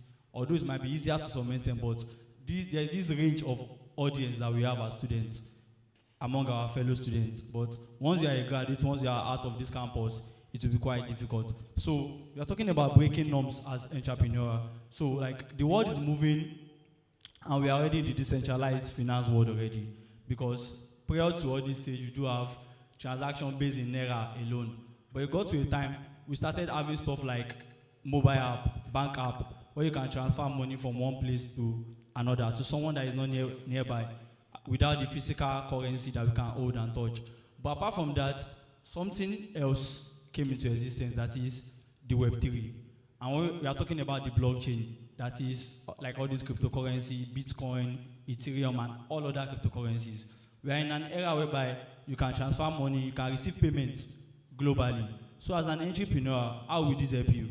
Okay, you are rendering a service or you are selling a product in Nigeria, and there's someone here, probably someone there in UK, Spain, or any other part of the world, and you want to receive payments from this person. Will you say that because the person can't send money to your Access bank account or your traditional bank account, you won't do business with such person? That is where assets like cryptocurrency come in. You can receive payments from every part of the world through digital assets like Bitcoin, USDT, and any form of cryptocurrency. Because let me just say a short story of how I got to know about cryptocurrency. I always thought crypto was scam because the first one I did, I paid someone the money. I paid a small amount of money to someone, and he onboarded me to one particular cryptocurrency class. How to make your first 2 million within 2 months. I know that is what we love as students, but let me tell you, it is a lie. Because someone that is making 2 million naira per month or in 2 weeks won't have time to even teach you on a WhatsApp class that you pay 2K just to register for the class. So number one thing we need to know again as entrepreneurs is that the world is changing. So we need to also adapt to all this change. As a business owner, there's nothing wrong in you adding cryptocurrency or crypto assets as a means of payment for your business or your brand. There's nothing wrong with that. So that's where Roku comes in. Roku is a mobile wallet app that you can use to send and receive cryptocurrency. But apart from the normal cryptocurrency app that we know, Roku, all your transaction is in Naira. All your transaction you are doing is in Naira. So you don't have to go through the stress of converting your Naira to USD or adding or needing to have a virtual dollar card. In Roku, you can just connect it to your mobile Nigerian your normal traditional bank, like your Access Bank, your OPay, your PalmPay, anyhow. So you can connect your Roku wallet app to any of your traditional bank. And if you say you are not the crypto type, actually, our app is like a 2-in-1 app. You can use it to send money to any traditional bank app in Nigeria, just like your OPay and PalmPay. You can if you are not using the app for crypto-based transaction, you can use it like your normal day-to-day bank app to send money to people all over Nigeria. So, and currently we are having a pie airdrop on our app. So if you register the app now and you are onboarded, you have access to just do the few tasks on the app to get qualified for the Roku pie airdrop. So there are a lot of opportunities that you can get from the Web3 world actually, because we need to know that cryptocurrency is not just limited to buying and selling of cryptocurrencies alone. A lot of us students that are here, we are writers. A lot of us are content creators. And this is where Web3 comes in. There are a lot of projects that are looking for people to just make video content for them. Okay, you make good designs. They need people to make small banners for them, small graphics banner for them. They need people to help them with marketing, just like I'm doing now. So cryptocurrency is not limited to buying and selling of coins alone. There are a lot of reward skills, like you're a graphic designer, you're a video editor, that is needed in the Web3 space actually. So let me just leave us with this random speech that cryptocurrency is not a scam, and the world is moving to a decentralized finance now, whereby everyone wants to have access to their own personal finance. So just like I said earlier, your business money is not your money as an entrepreneur. You need to invest, especially in the starting stage. You have to invest a lot of time, a lot of discipline in your brand. So thank you all for having me. Please, a round of applause for Roku. Thank you very much. So I hope we sign up because our businesses are going global. Abi? Are we doing local businesses? No, we are going global. So I implore you to sign up for Roku. So to wrap up this event today, we are going to be having a business pitch session. It's going to be a very short session, but trust me, it's going to be really insightful, because every big business you see today, let's talk about Apple, let's talk about A and B, it started with an idea, and that idea became a pitch that was funded, and then we see the realization of all that was thought of. So we're going to be having a business pitch session, and I want the participants to put in their very best, because you cannot tell the opportunities that will be bettered from this session. So just keep your mind open for the biggest opportunities and do your best. We're supposed to take 7 pitches, but we are going to be coning down to 5. So I'm going to be taking the first 5 people to apply for the pitch session. And you have 1 minute, strictly 1 minute, to pitch your business or your business idea. So the first brand I will be calling on, I'll call on all the brands so that we can just flow in 5 minutes and be done with it. So the first brand I'll be calling out is by Issa Latifat Oluwagbebisola, and that is J Lustre Cosmetics. Please a round of applause for her as she comes up. So just come in front. The second brand I'll be calling is by Abiodun Toby, Prof T Furniture and Interior Design. Please a round of applause for him as he comes up. The third brand I'll be calling is by Olubowale Romoke Fumilayo, and that is Renix Elegance. Please a round of applause for her as she comes up. And the fourth brand is by Iniolua, and that is Zainez Fabrics. I'm sorry if I didn't call the name rightly, but you will correct us during your pitch. And then the fifth brand is by Adeni Elizabeth, Lizzie's Collections. Please a round of applause for her as she comes up. So I'll be handing over to Latifat to pitch her business. 1 minute. Good day, everyone. So I'm Issa Latifat Oluwagbebisola. I'm the CEO of J Lustre Cosmetics. So in J Lustre Cosmetics, we sell lip glosses, and we don't just sell lip glosses, we produce it by ourselves, and we do this with a lot of attention and care. We also do the raw materials by ourselves. I mean, we buy raw materials from, what's it called? From brands that we know, like the Vasa Gel, the flavoring oil, the essential oils and everything, and the packaging also. We also have thank you cards for our customers to appreciate their love and support for us. So in my lip gloss, my lip glosses are so nourishing and super hydrating. We have the clear lip gloss, we have the choco lip gloss, we have we also have them in different shades actually, and thank you so much, Latifat. Thank you so much. A round of applause for her. It's not easy to come out and hold this mic and talk to this audience. So please, a round of applause for her. So I'll be going to the second brand by Prof T. Good afternoon, everybody. Good afternoon, ma. Good afternoon, sir. So my name is Alberon Toby, aka Prof T. I own Prof T Furniture and Interior Design. So what we do is we make interior and exterior furniture. We majorly do convertible furniture, like a furniture that can be converted from table to chair, from sofa to bed. Many convertible furnitures. So we work for lecturers, students, hostels, schools, and main offices. So the unique thing about our brand is we deal with aesthetics a lot. So we do this aesthetics a lot. So, and also another thing we do is we transform space. Like, let's say you have an apartment that has been, maybe there is something you don't like about it. You want to transform the space to something else. We give you an idea on how you can transform the space, transform space for people. So that's all we do in Property Furniture and Interior Design. Thank you very much. And then our next business owner will be Renix Elegance. Hi everyone, I'm Olubowale Romoke, the founder of Renix Elegance, a growing creative brand which combines jewelry sales with fashion designing, and also we create artistic traditional tie and dye on clothes. So trust me, if you want to see some of our designs, you can search for my name, for the brand name on TikTok and Instagram.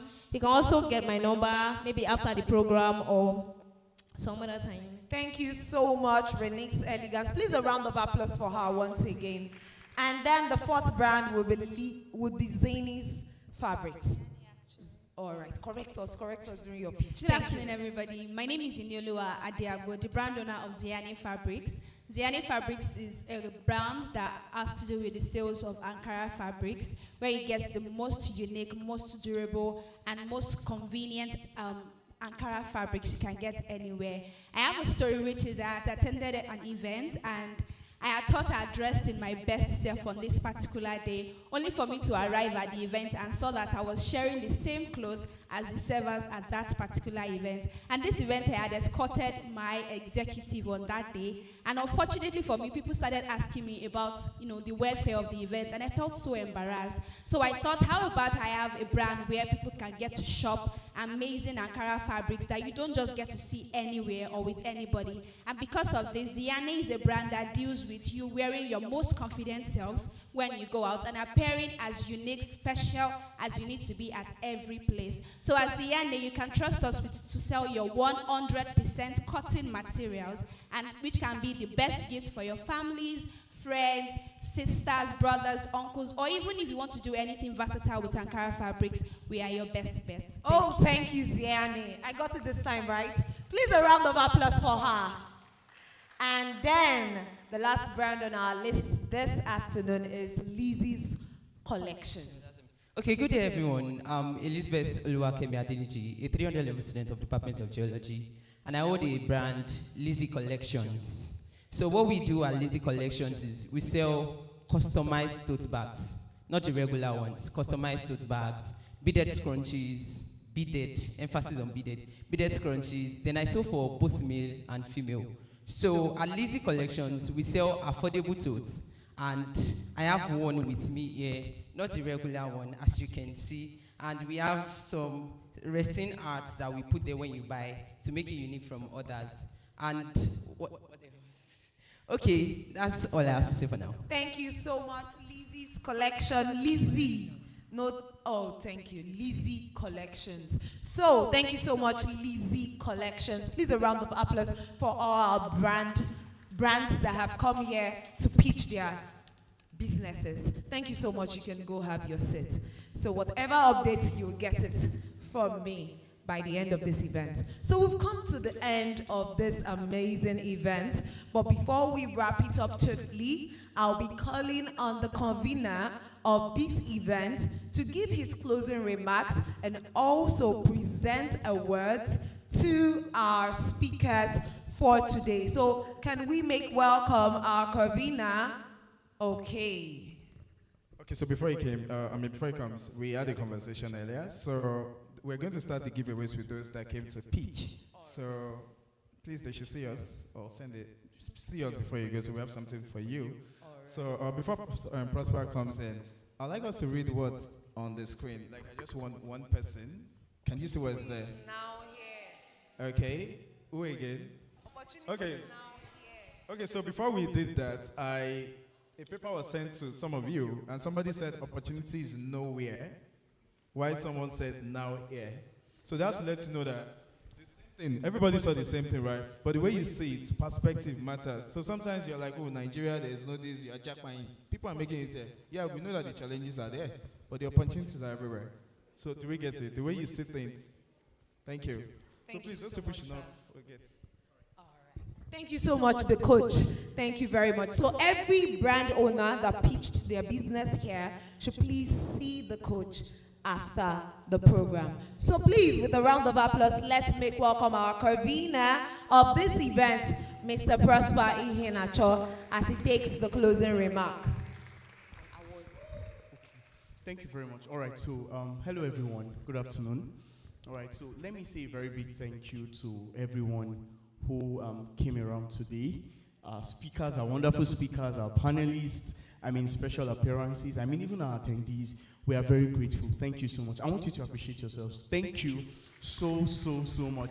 And yeah, it has been a very long day. Thank you for sticking with us. Thank you for being patient with us. Thank you for staying with us.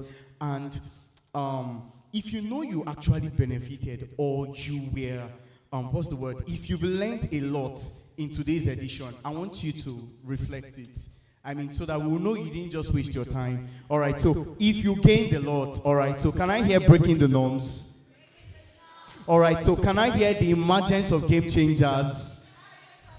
All right, thank you very much. I appreciate you all. Thank you so much. All right, so this is SES 3.0, and the 4th edition will be coming up very soon. All right, so and I want you to watch out for it. Thank you so much. Stick with us. We appreciate you. God bless you. Thank you.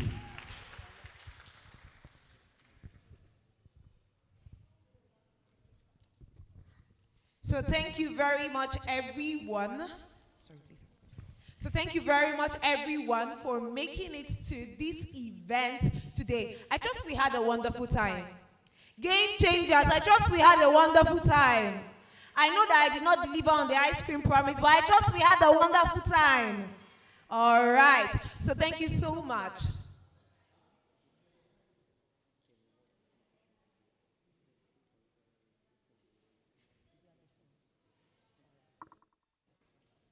All right.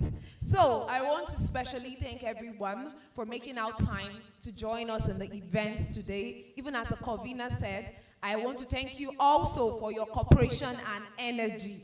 You were indeed a pivotal part of making this event a success. Your attention to detail, the ability to ask questions and actually analyze everything that was being taught was wonderful. So thank you very much. My name remains Grace Kenneth. I am a professional event host, a content creator and brand promoter too. So do catch you at the next event where we meet. Thank you so much and do have a wonderful weekend. Please, before you leave, kindly come and gather at the front. We want to make a video together to wrap up this event. So I would love to indulge everybody. Please rise as a king and as a queen that you are, and kindly come forward and let's make a video together. Oh, thank you so much. I'm expecting everybody in front, and we will make the video for Student Entrepreneurship Summit 3.0. All right, so very quickly, I want to appreciate our sponsors, our partners, very amazing people. Please, I want us to appreciate them, please. Let's join our hands. All right, so by the virtue of their givings, donations, and we were able to put up this very wonderful event. We love you. Thank you so much. Thank you. God bless you. All right, please let's do well to make our way to the front for the video as we wrap up the event. Thank you so much for coming. Thank you for staying till this time. I hope it was worthwhile, and I hope that you really enjoyed yourself. So let's make it up to the front. I see some people leaving, but please make it up to the front so that we can make this video together. So are we ready? Please join us at the front, though. We'll be many. Please, thank you. Tick the attendance that you were at the event. If not, there's no evidence. So thank you so much. All right, I guess we are ready.